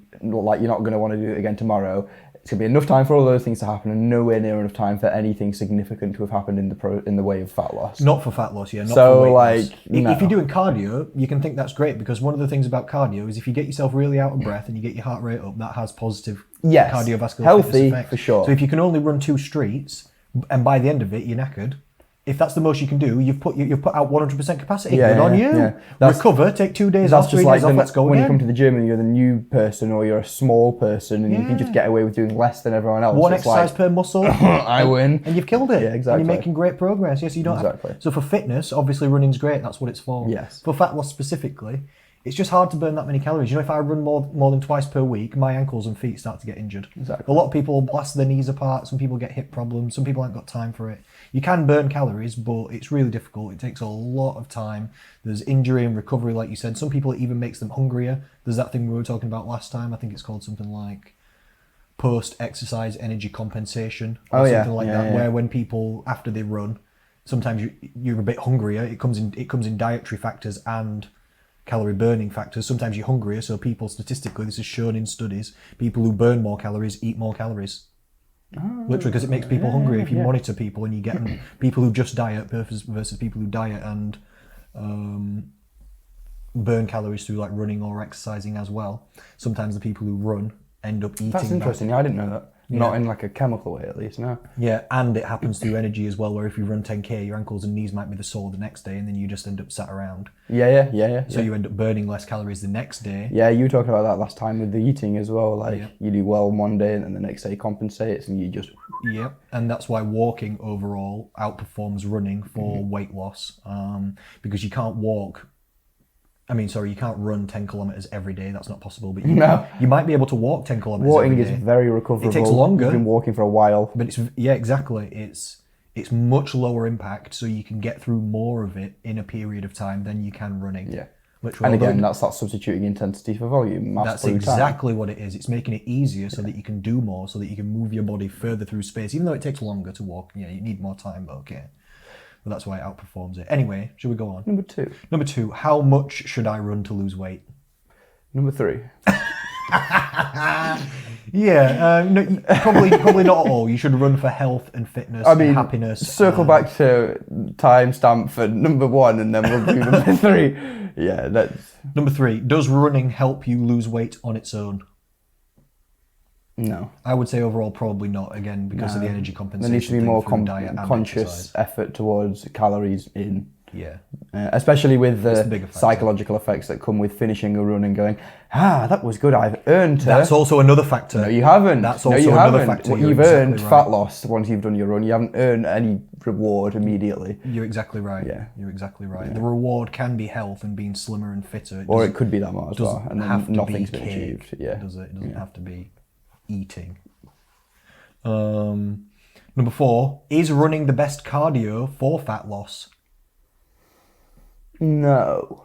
Ooh, go on then. What outcompetes it? I think, to be honest, I think I jumped the gun a bit there. I think preference would play a big part because my immediate one would be cycling. That's a good answer. That's all right. I get where you're going now. That's a good answer. You can take that one for sure. I think walking would also, if that counts as cardio, is debatable. Oh, interesting. My brain didn't go there. I think walking would outperform it. You could also barter me that cross trainer overall might be more effective due to working the arms and legs. Lower impact, so you can do more hours of cross trainer per day than you could running. Couldn't you? You can get your arms and legs involved. You can do more. You won't blast your knees and ankles to bits. Yes. If you could argue me that a cross trainer might be better than running directly. Yeah. But walking also outcompetes running definitely, depending on if that's cardio or not. I wonder what the rule of moving mass through space when you get a help like a bike, a mechanical advantage. I wonder what that does to the dynamics of that rule. Loads. Interesting. Loads. The way you can tell this is people run a marathon, like for a really hard running race. The Tour de France is a really hard cycling race. Yeah, and the difference between them. Well, how many marathons, how many miles fit into the Tour de France. That shows you how exponential... All of them? That shows you how exponentially easier it is to move on a bike. Yeah. But it's lower impact, so it's the lends recovery itself, to, like you say, it's better for recovery. It's, again, this is where the preference would come in, and I don't know about my answer, but it's arguably more enjoyable in terms of like the scenery you could get to, the feel of a bike or something. I personally think there's definitely more to be enjoyed on a bike. But again, that's a preference thing, isn't it?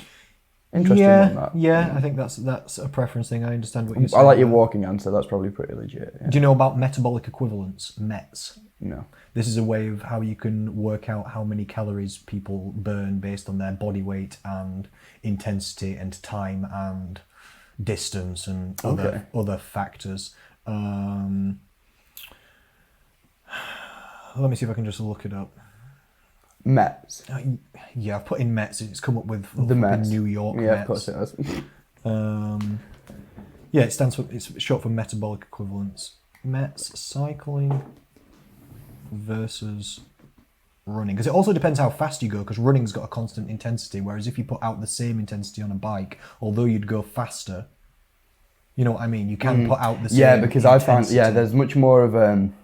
one thing that's true for running for sure is that you can get into much more of a rhythm because there's less undulation to it. Like when you hit a hill running, you can kind of keep your pace up. Whereas on a bike, you've obviously got gears to think about, and then you've got different terrains as well as different inclines to think about. And so you can't really find a nice cadence to it because you're constantly switching back and forward between gears and inclines and such as well. So you find, like, obviously you go between different extremes of freewheeling downhill and doing all of nothing and burning nothing to then going uphill and literally dying. Like, whereas when you're running, you don't get nearly those extremes. Yes, that's true. That's one of the hardest things that I found about running was I used to cycle before I ever did any running, and I found cycling psychologically easier because I could look at the top of a hill, got a rest, and blast it to the top, knowing that when I get to the top, there's a little bit of a break as you coast down the other side. And I screwed myself over the first few times I ever tried to go running because I would burn it to the top of a hill and then find I got to the top and there's no break. You There's no wheels. No, you still have to keep your legs. No moving. wheels. I mean, I'm thinking, what's happening?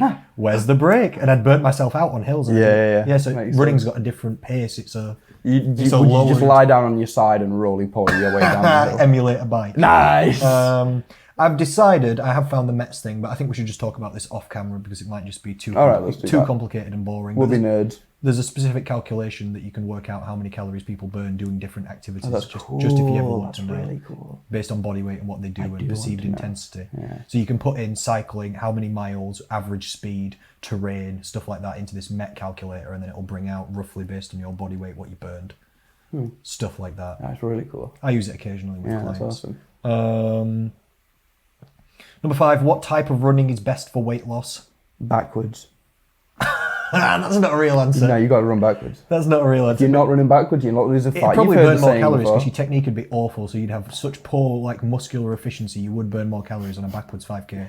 Probably I'm you'd gonna give get it- lighter because I'm gonna you'd give it fall you. down and die. It's the and correct then- answer. Slower, longer running would be better than like sprinting. Then 'cause backwards running. Oh yeah.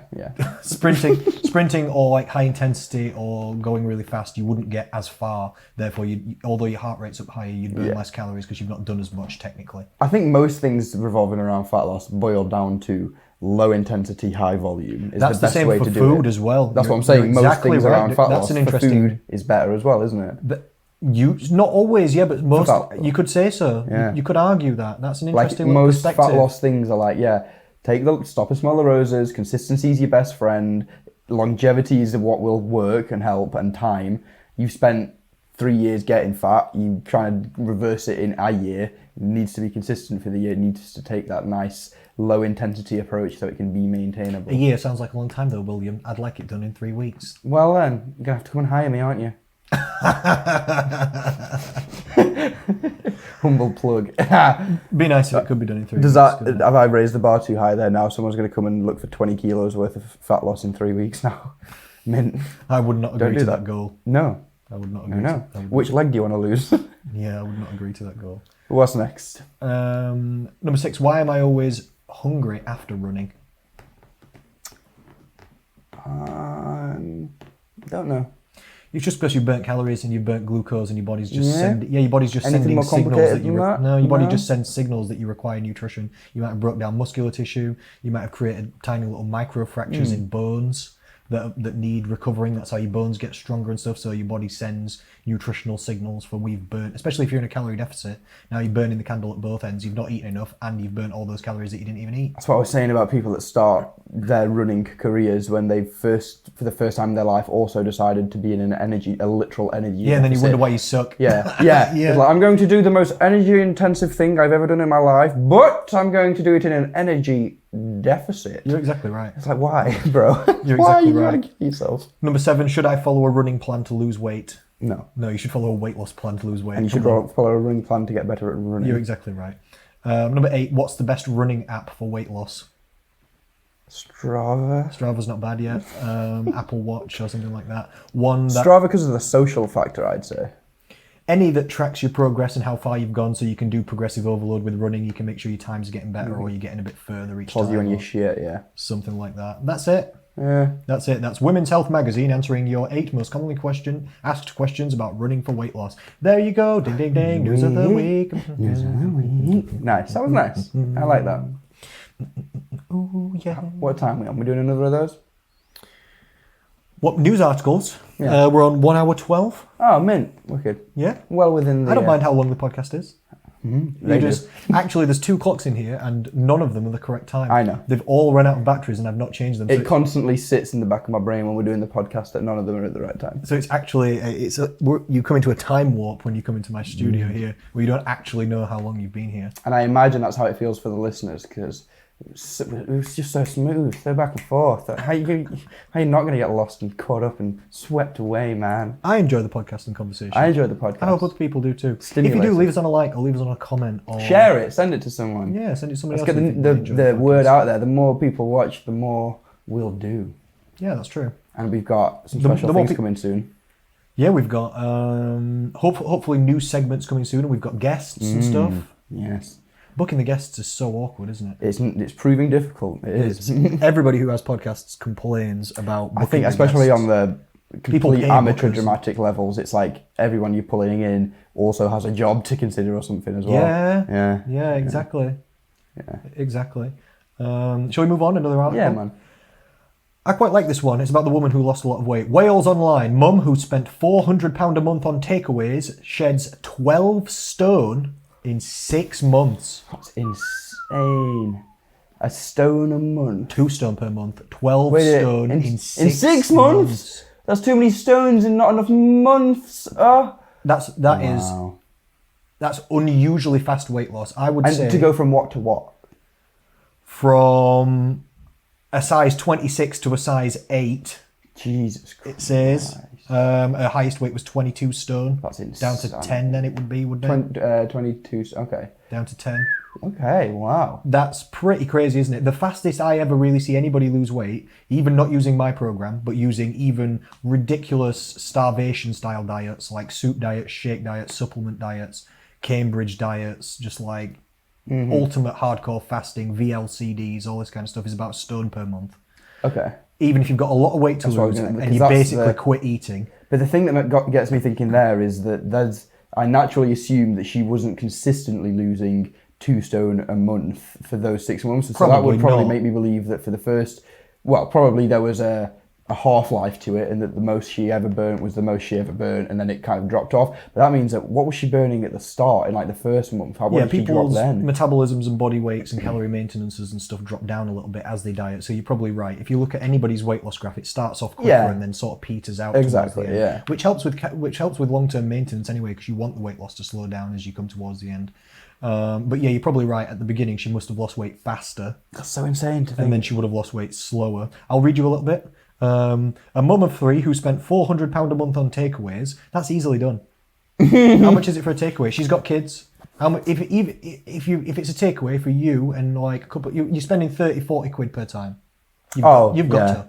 It could easily be more. If you've got, You've got to. Family as well, you say? Yeah, she's got kids, she's got partner, etc. You know. Yeah, very, very easily. So she maybe 10 takeaways a month, it's maybe not less. Unreasonable to it's believe. not that many. No. It's 2-3 week. 2-3 week. It's not crazy. Loads of people blast this much money without even realising. You don't realise. Literally, thing, yeah. People think my fat loss program costs money. It costs £36. People underestimate the amount of money they're going to save by eating better.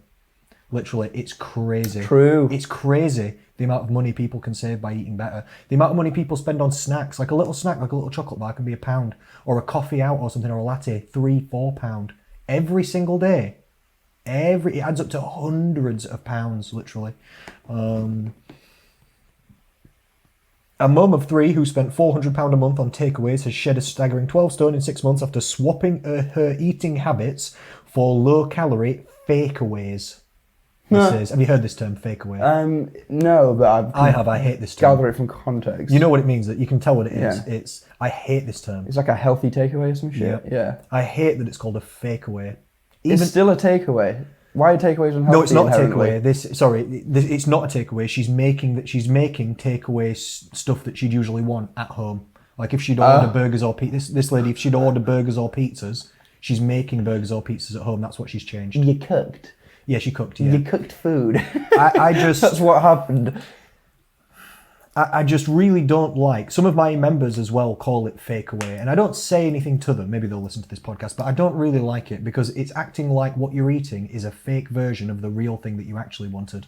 And that's not a positive way to look at it. It's not positive if she made affirmation. burgers at home, that's a better version than some greasy ass beef from who knows where, of what quality, what fat content, reformed.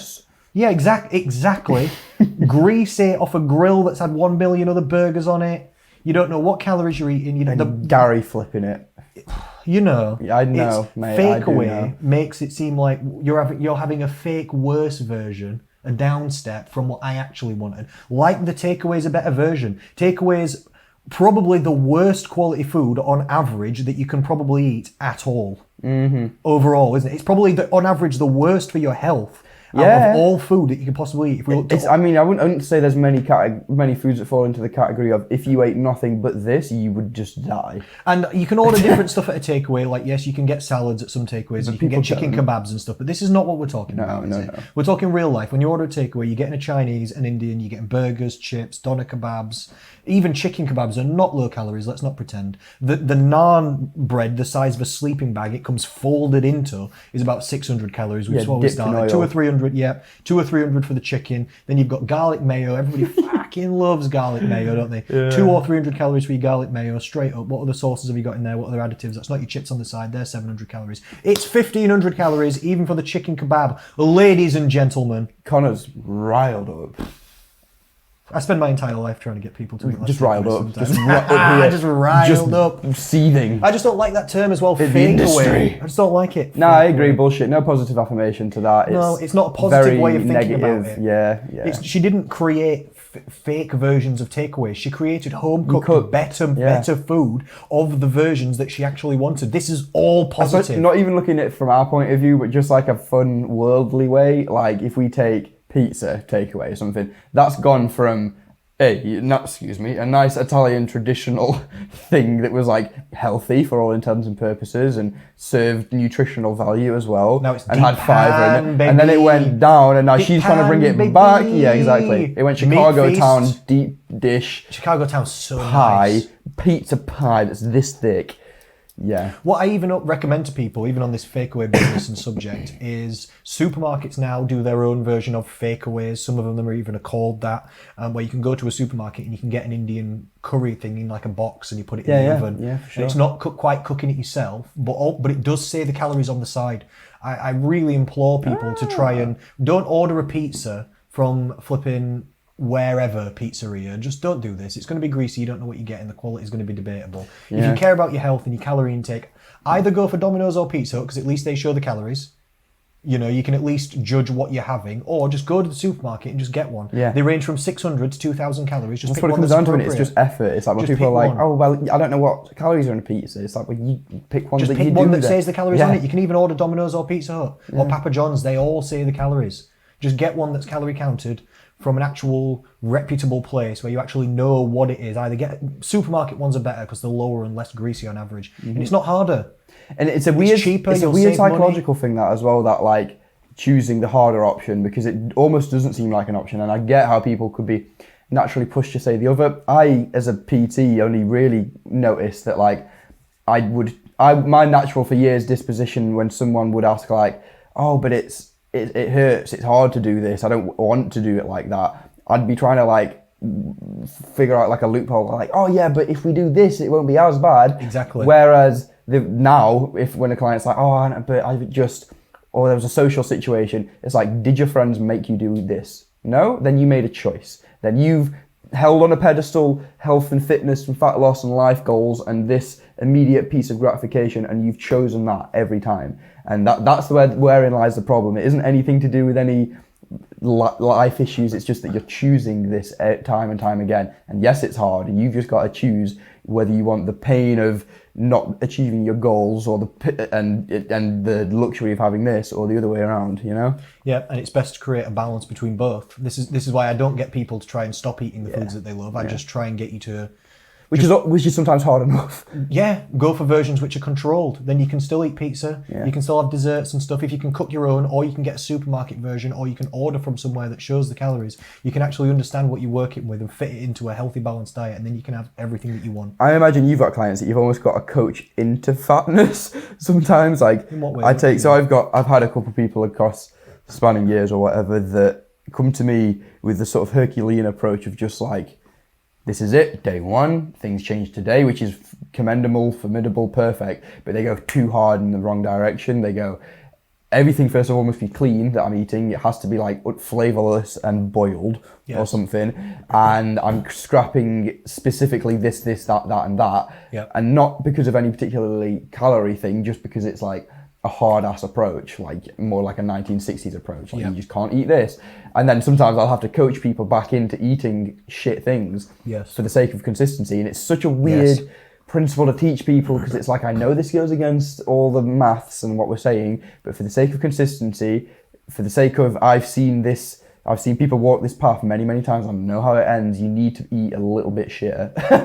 Yeah. That's an interesting way of putting it. Weird, isn't it? But you're exactly right. Yeah. It's not that they need to eat shitter necessarily. You need to enjoy it more. It's that they need moderation, Yeah. and they need to not go too fast. What they need to understand is that fat loss is a long game. Consistency. It's a marathon, not a sprint, and you will burn yourself out too early. At the start of a marathon, people do not run quickly. You don't see people 3, 2, 1, go just running forward as fast as possible. Everybody who was well trained would go, what is that person doing? And then at mile 3, when you're blowing, laid out at the side of the road, and you can't continue because you've sprinted it out, they'll come jogging on Like, past. new guy over here. People in marathons, you know, if you track people's average marathon pace, the last mile is faster than the first mile. Yeah, because they burn it out at the end when they know they can make it. That's when you know what energy levels and reserves you've got left, and you know you can make it. Then by all means, go for it. No, you're exactly right. I have to constantly, a big part of my job is talking people down from going as low calories as possible, as fast as possible. And it's because people, they've got good motivation, they're wanting to make a change, they've got gusto, willpower. I will make a change. Exactly. They're maybe sick of being the way that they Gung-ho, are. Yeah, they're doing it for all the right reasons. They want to go gung-ho, they're feeling And that's good, why it's hard as well ready. to coach, because it's like, listen, You don't want to talk them down from it. No. You know, our job's not to hold people back. No. But also, it's not to just. You're exactly right. You can't just let people run wild. Yeah. They will just go straight, try and eat 1,200 calories a day, and just go for it non-stop and try and hammer people. Everyone's New Year's resolutions. I will run 5 days a week, or some stupid, unrealistic thing. Or when they start to the gym, everyone tries to go every day, don't they? I'm going to go to the gym 5 days a week. No, just go twice, okay? Yeah, take a look at your life. Just and go see twice. where that time's going to come from. If you go twice and you do it right, you'll get good results. So the way that I set my members' calorie intake is a specific phrase that we use, which is maintenance or under. Nice. And I spend my entire life hammering people over and over and over and That it over can be again up to maintenance. with, do not forget the calorie goal is maintenance as number one. Plan A is try not to overeat. That's Don't get difficult as injured. enough as it is. Yeah. We don't want to go backwards. That's plan A. You're exactly right. Plan A is don't overeat. For a lot of people, that's difficult as enough as it is. It's hard not to overeat any day for anybody. We're surrounded by cakes. We all like food, isn't it? So plan A is don't go backwards. Plan B is, if you can, create a calorie deficit. And any calorie deficit's good. 100, sound. 200, excellent. 300, good. 400, nice. 500, yep. All good. Any calorie deficit. And then people hear me say that, they say, yep, Connor, I understand, and then they completely disregard it, yep, and they try and go as far under the calorie maintenance level as they can every single day non-stop. And literally, my supporting coaches as well in my group, like I have Lynn Robertson on the podcast on Spotify and Apple Podcasts sometimes, and she's also a big one for it. She watches for people, and if she sees people, because we have daily check-ins in the group, people can check in with us every day if they want, and not every member does, but quite a lot of them do. Even if it's just a little message about what the calorie intake was, and she watches for people. And if it starts to get too many big deficits in a row for too long, if it starts to get like past 2 weeks and they've been in a deficit every day, if it's getting to 3 weeks, take a day. We'll start messaging them saying, look, you need to chill. Take a day. You've done really well, but you just need to start chilling out a little bit, just for a day or two. Just eat something, order a takeaway, or have a few, just chill. I think, diet breaks are very, very misunderstood, underrated, and underutilized so much. Like, definitely. I'd almost say treat it very similarly to how you treat training and whatnot. You're exactly right. You're exactly right. I set loads of my members like 3 or 4 day a week calorie deficits. 3 or 4 days maintenance, 3 or 4 day deficit. Yeah, that's the same as training. Yeah.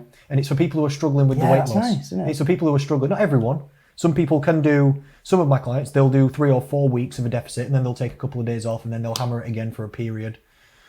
Some people do a stone, take a week off, do a stone, take a week off, that kind of game. But some people who are struggling, or, people who every weekend they screw it up, they eat perfect through the week, every weekend they screw it up, or they do 2 weeks and then they binge it back, 2 weeks, binge it back, 2 weeks, binge it back. I'm like, chill. Look, that's chill. Because then that's getting more towards yo-yoing. Exactly. It's for people who are struggling to lose weight. Sometimes we specifically create smaller deficits, and ironically, it makes the weight loss faster because they actually get it done. Yeah. Rather than going quickly nowhere, 5-3, they go steadily somewhere. Yeah. Literally. Yeah. So it's exactly to treat it like the training. If you wanted to run a marathon, you don't think, right, I'm going to start running today, and then you just run 26 non-stop. miles. Yeah, you don't just run non-stop until you can run a marathon. Until the start date of the marathon. It's ridiculous.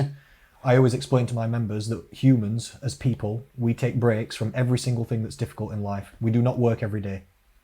If you worked every day, how quick until you get burnt out? Very nice. Yeah. How quick until you hate it? How quick until you're knackered and your Day quality's 6 going? when you're expecting a We weekend. take 2 days off every week I off know. work and 6 weeks off a year. And if you get too upset about it, your doctor will give your boss a note to tell him to piss off. You can get a break from the, you can get a work break from the doctor. That's how seriously we take it. Yeah. And good points. Is dieting harder than work? It could be. For a lot of the time. It's different for different people, but it's it at could least be. a different kind of pain that's new for most people. It's not easy. It's not, and because it's, I forgot what it is, but humans are what we call, I think, risk adverse. Yeah.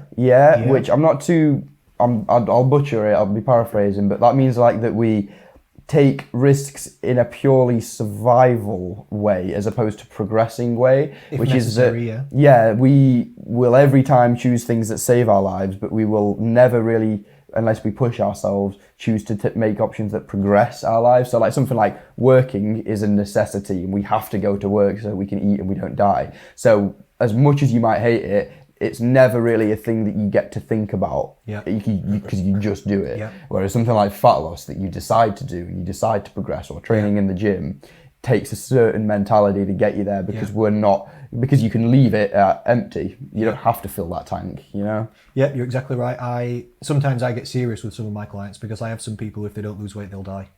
Literally. You've got to, yeah. Yeah, so sometimes I get serious with them and I tell them literally, you've got 2 lists of things in your mind.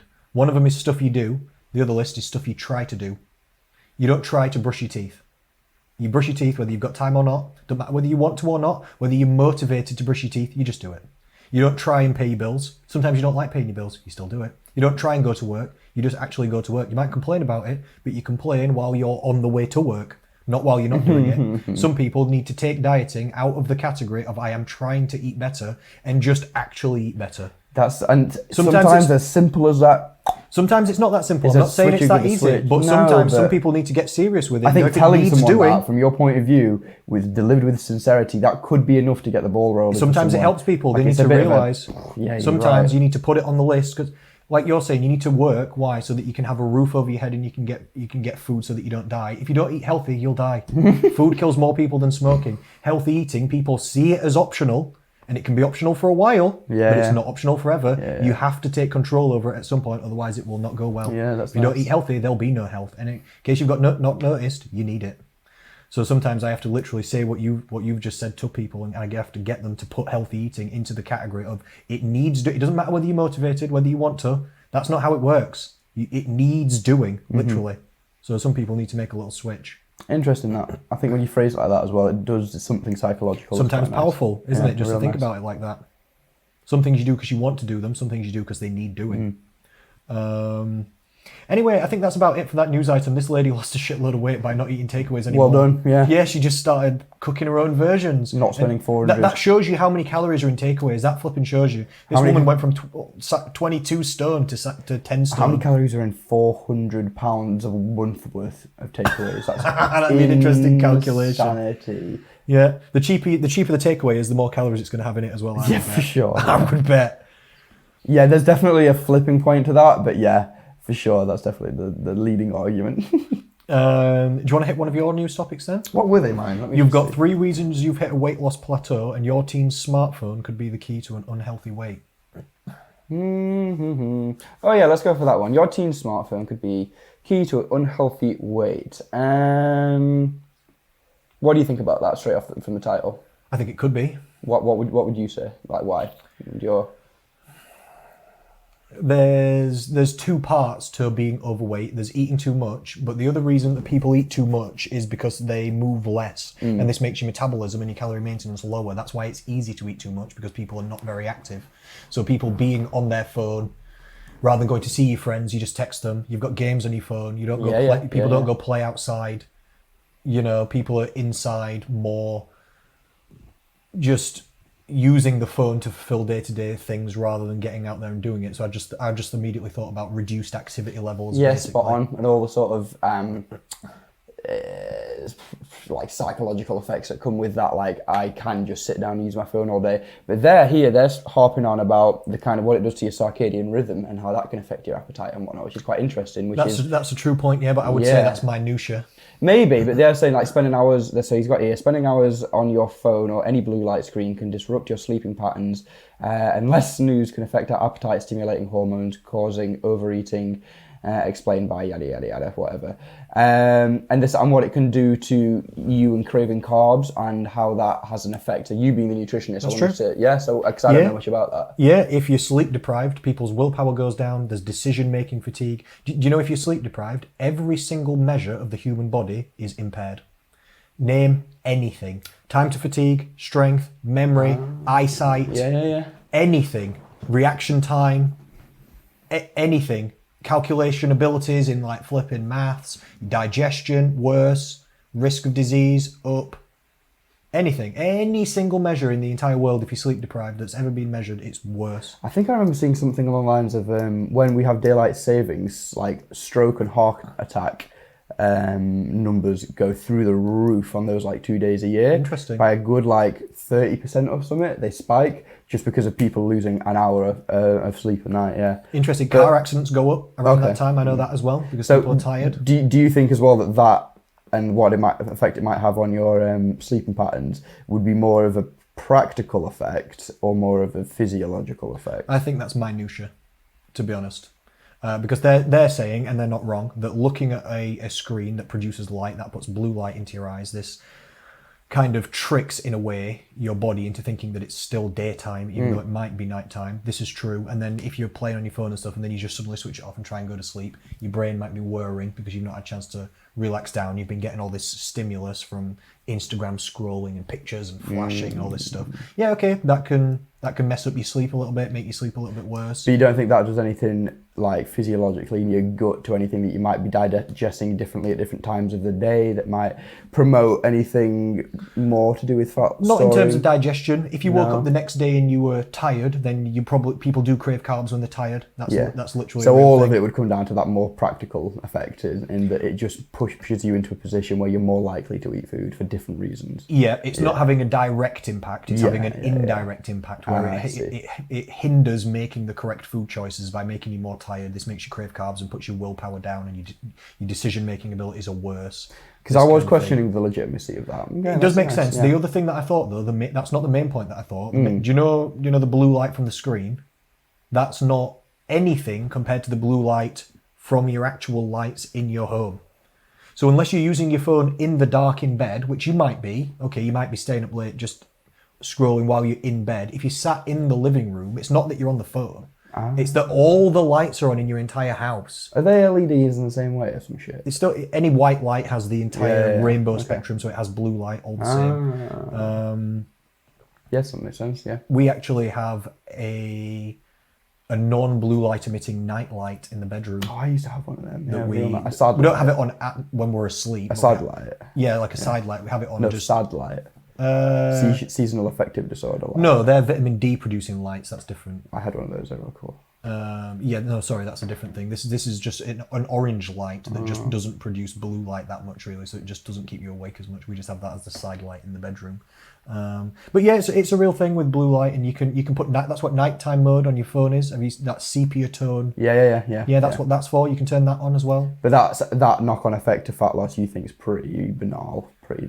Not too sleeping patterns overall, big impacting effect. Your phone specifically as one factor affecting your sleeping patterns, I think minimal. I think it's also about whether you've exercised, whether you're stressed, what time are you going to bed, what's your sleeping pattern like, what's your sleep routine like, what about the lights in your home?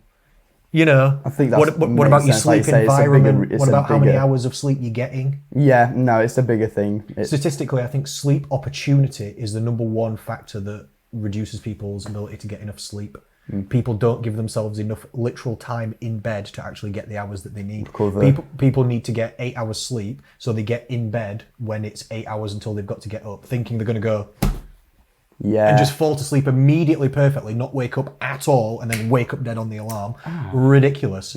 On average, people Which have... I do, so. Well, I don't. People on Exactly. average have about 1 hour of stirring time. Oh, no, sorry. I mean, I do that is what I'm saying. I reverse engineer 8 hours and get in bed then. Oh, And okay. obviously, yeah, so, Oh, yeah. yeah, and that No, I can't get in bed. that relies on you either sleeping perfectly, which is rarely going to happen, or being sleep deprived. Yeah. So people need to, on average, the number one thing people can do is just have more time actually in bed trying to sleep. Then you'll get more sleep overall. Yeah. I think that's the number one factor. Which is why it's hard, because that's the time that's friggin' boring and annoying, isn't it? You're just laying there waiting to go to sleep. What about weight loss plateaus as well? Hit me with that one. I feel like we can box that one off pretty quickly, you know? Probably. So this was 3 reasons why you've hit a weight loss wall. The first one is that you've already lost some weight.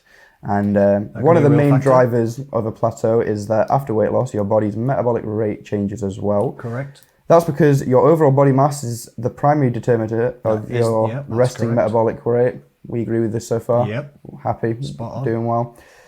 Or the number of calories you burn per day before factoring exercise and activity. Yep. So as your body mass drops, so does your natural metabolic rate, meaning you have to keep cutting more calories to continue seeing results, she says. We agree? Not necessarily on that last bit. You don't have to necessarily keep cutting more calories, because that depends on the size of the calorie deficit beforehand. True. Yeah. You could keep the same calorie, but your weight loss would slow on the same calorie deficit until eventually it stopped, because smaller people require less fuel. So, yep. This is why sometimes programs like Slimming World or something, where they don't control people's calories directly, people only lose weight to a certain weight and then it won't go any lower because they've reduced their calorie intake enough to drop a certain amount of weight, but smaller people require less calories. So your calorie maintenance drops down and then it to out. that level. Yeah. And that's how it works. That's how it works with every diet. The calories that you eat, it determines the weight that you end up at. That's how it goes. Yeah, which kind of feeds into their number 2 point, which is that you're getting fitter. Okay, so what, you're burning less calories from exercise? Is that what it's saying? Shall we read? Yeah. When you try and exercise for the first time, you may feel really uncoordinated or even shaky, but by your second set of that exercise, you may notice things start to click a bit more. That's your body learning how to perform that exercise and figuring out which muscle fibers to recruit, which to let relax, and how to coordinate it all. The same thing happens over the course of weeks or months. Your body becomes more efficient, so it burns less energy doing any given workout. Is basically what they're saying, is as you're becoming more of a unit, you're getting better at burning stuff, you're becoming more efficient, so the activities you do don't burn as much anymore. I would say debatable. Yeah. Number 1, definitely true. Number 2, but as you get fitter, you can do more. And there you go. So now what? So same thing. Do you burn less calories as you get fitter and weigh less? Yes, but as you weigh less and get fitter, you can also run further. So you would have to apply a progressive overload, but that's not necessarily a point. It's like the pound for pound would be different. Yeah, you'd have to put in more effort, but if you're fitter, though, it might not even seem like more effort. Yeah, perceived might even be even less. Perceived effort might be. When you're really fit, it might seem easy to run 10k. When you're not that fit, it might seem really hard to run 5k. Yeah.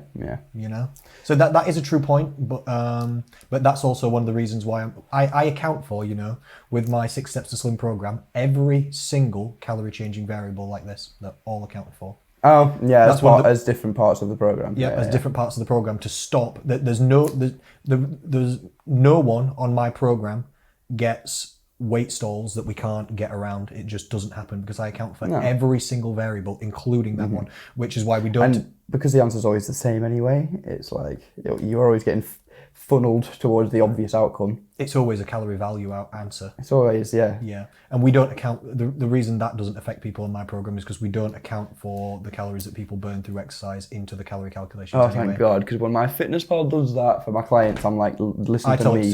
There's a setting, just tell them to turn it off. Oh, can you? Yeah, there's a setting in it. In My Fitness Pal, yeah. You can tell it to stop tracking your steps, stop tracking your exercise, and stop changing the calorie values of what you've eaten and what you've done based on your exercise. Just, it's good to burn calories, but just keep them separate. Whatever you do with a raw number, keep it even. Yeah, just do the food as the food, do the exercise as the exercise. I think you'll have something to say about this last one of theirs. I don't think you'll... Well, I don't know. I think your body needs time to rest. And then this is what I want to see, what your thoughts on.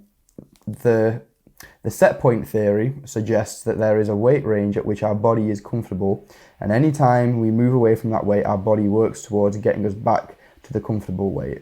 and that's that body set point theory that have you heard of before? Of course. Yeah. So what do you think of that? Go again. Just read me this one more time. I just want to make sure I'm hearing. The set point theory suggests that there is a weight range at which our body is most comfortable. Yep. And any time we move away from that weight, our body works towards getting us back to that comfortable weight. Correct. Yeah? Yep. Elaboration on that? Or? Loads. Loads of elaboration Condense on that. it. Number one, set point is a theory. That's why it's always at the end. You got to There's keep it no there. internal barriers that stop weight loss. So there's set point theory. People get it confused. There's some people who think, oh, when I diet, I can never get below 13 stone. Or when I diet, I can never get below this or that weight. That's because you never take your calorie intake low enough to get below that weight. Not because But they there's an think physiologically they there's no can't. physiological internal barriers. That is literally impossible. It's because the calorie deficit's not being created. Is there a weight that your body naturally wants to be? Yes. That's why there is a normal BMI range. You see the BMI, the normal BMI range, the green bit. Maybe, okay, it's an average. So some people's set point might be a bit in the overweight or a bit in the underweight because everything's a bell curve. Most people land in the middle, but some people are on either side extremes. True. So is there a weight your body wants to be? Yes. On average, it's the normal BMI range. If you're 3 stone, 5 stone, 8 stone, 10 stone overweight, there's no set point theory even coming into the equation. Very true. Your body does not want to be So we're talking from a 10 natural... stone Yeah. overweight. That's not a real thing. No. You're forcing it to stay that weight via constant calorie intake that's too high. Harsh. No, True. that's true. Very true. If the first day that the calories drop below the maintenance level, so the person stops holding the weight on themselves with the calorie intake that's too high, is the first day the weight and the body fat starts to come off. It's being held there every single day with the calorie intake. I'm glad you that's said too that high. because I'd never thought of it like that. Yeah, the body fat set point theory, whatever. Like It's a real thing, but it's the BMI range. The body's confusion, if someone was so big, would be that it wouldn't have a reference point for what that healthy should feel like. So it might have a same it might have a same kind of effect at the weight that you're at, in that it's like, this is me, I'm happy, ? But in reality, it'll probably quickly start being very comfortable with the idea of fat loss because that is the healthier option. And that body fat set point theory, it is much more applicable and practical and applicable when you are in a healthy more normal average body Yeah, weight. for sure. Absolutely correct. That's Absolutely nice. correct. You just said something then, there was one point I wanted to elaborate on, and now I just can't remember exactly what it was. Anyway, so that makes sense. The set point is not 10 stone overweight. No. It's the body Never would have thought of it like that, and that's nice. The body doesn't want to be that weight.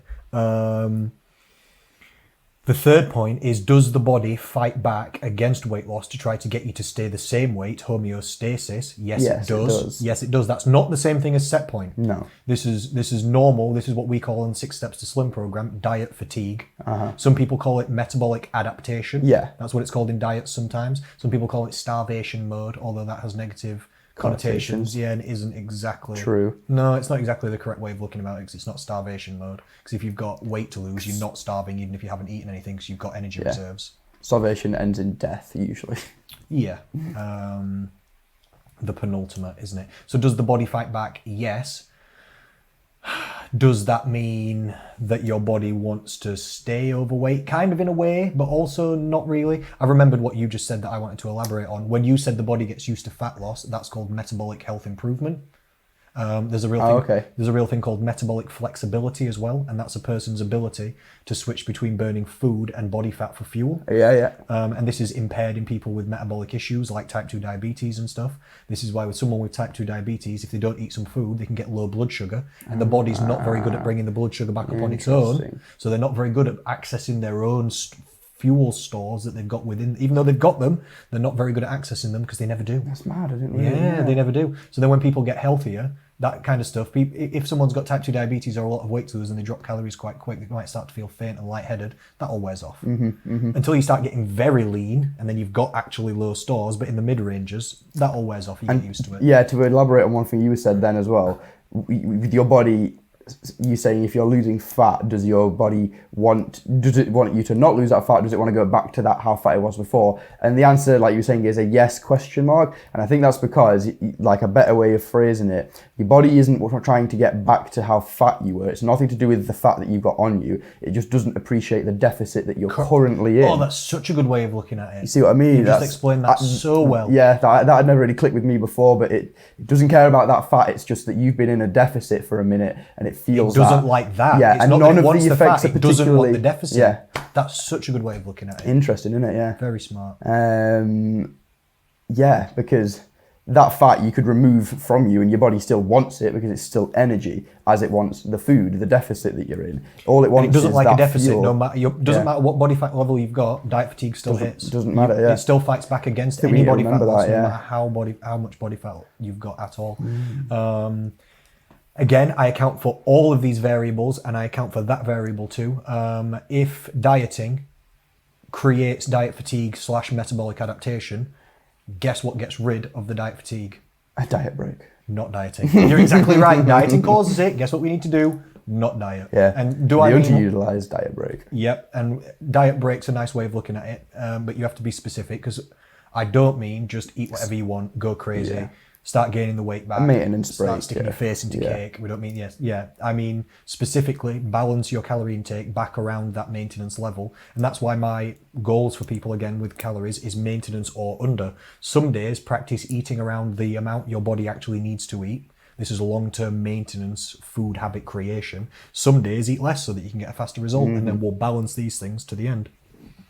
I think we did it, bro. That was nice. That was well concisely put together by you. I think we did it as well. We've been 1 hour 50 on the podcast. Mint. I've got a really good one, but I'm going to save it till next time. Or I might even save it till the episode with Dave. Because next week we're going to do 2 news of the weeks, aren't we? I know. We're going to need to find more news. More things that happen, or maybe more will happen. We'll have to create some news. There's always unlimited people talking and things happening in the world to do with health and fitness, isn't there? So we'll never run out of topics. It's impossible. That's true. And we've never got through all of the topics yet. Very true, yeah. Bang that one to the top of the list, though, if it's interesting. We'll hit it next week. Yeah, I'll keep it. It's 5 different questions, and they're about different things. One is about losing weight. One is about what are the best exercises for menopause. One is about what weights equipment or equipment in general would you put into a garage gym if you were setting one up. Oh, that's cool. Oh, I like that. Yeah, exactly. I think you'll like that. these. One's about how would you fit strength training into a busy lifestyle. And I like that. One's about differences and advantages and disadvantages of cardio versus weights. I want to find these kind of articles for my research, and I never can. Where are you going? You're just not trying hard enough. Yeah, that's why I'm asking. I'll tell you about it after. Yeah, you'll have to. But I'm going to save that one, so we'll go through those questions anyway. Dave will appreciate that, some of them as Yeah, well. I think so as well. Those, yeah. Yeah, I think so as well. So I'll keep some of those. Anyway, any concluding statements or thoughts from you, William?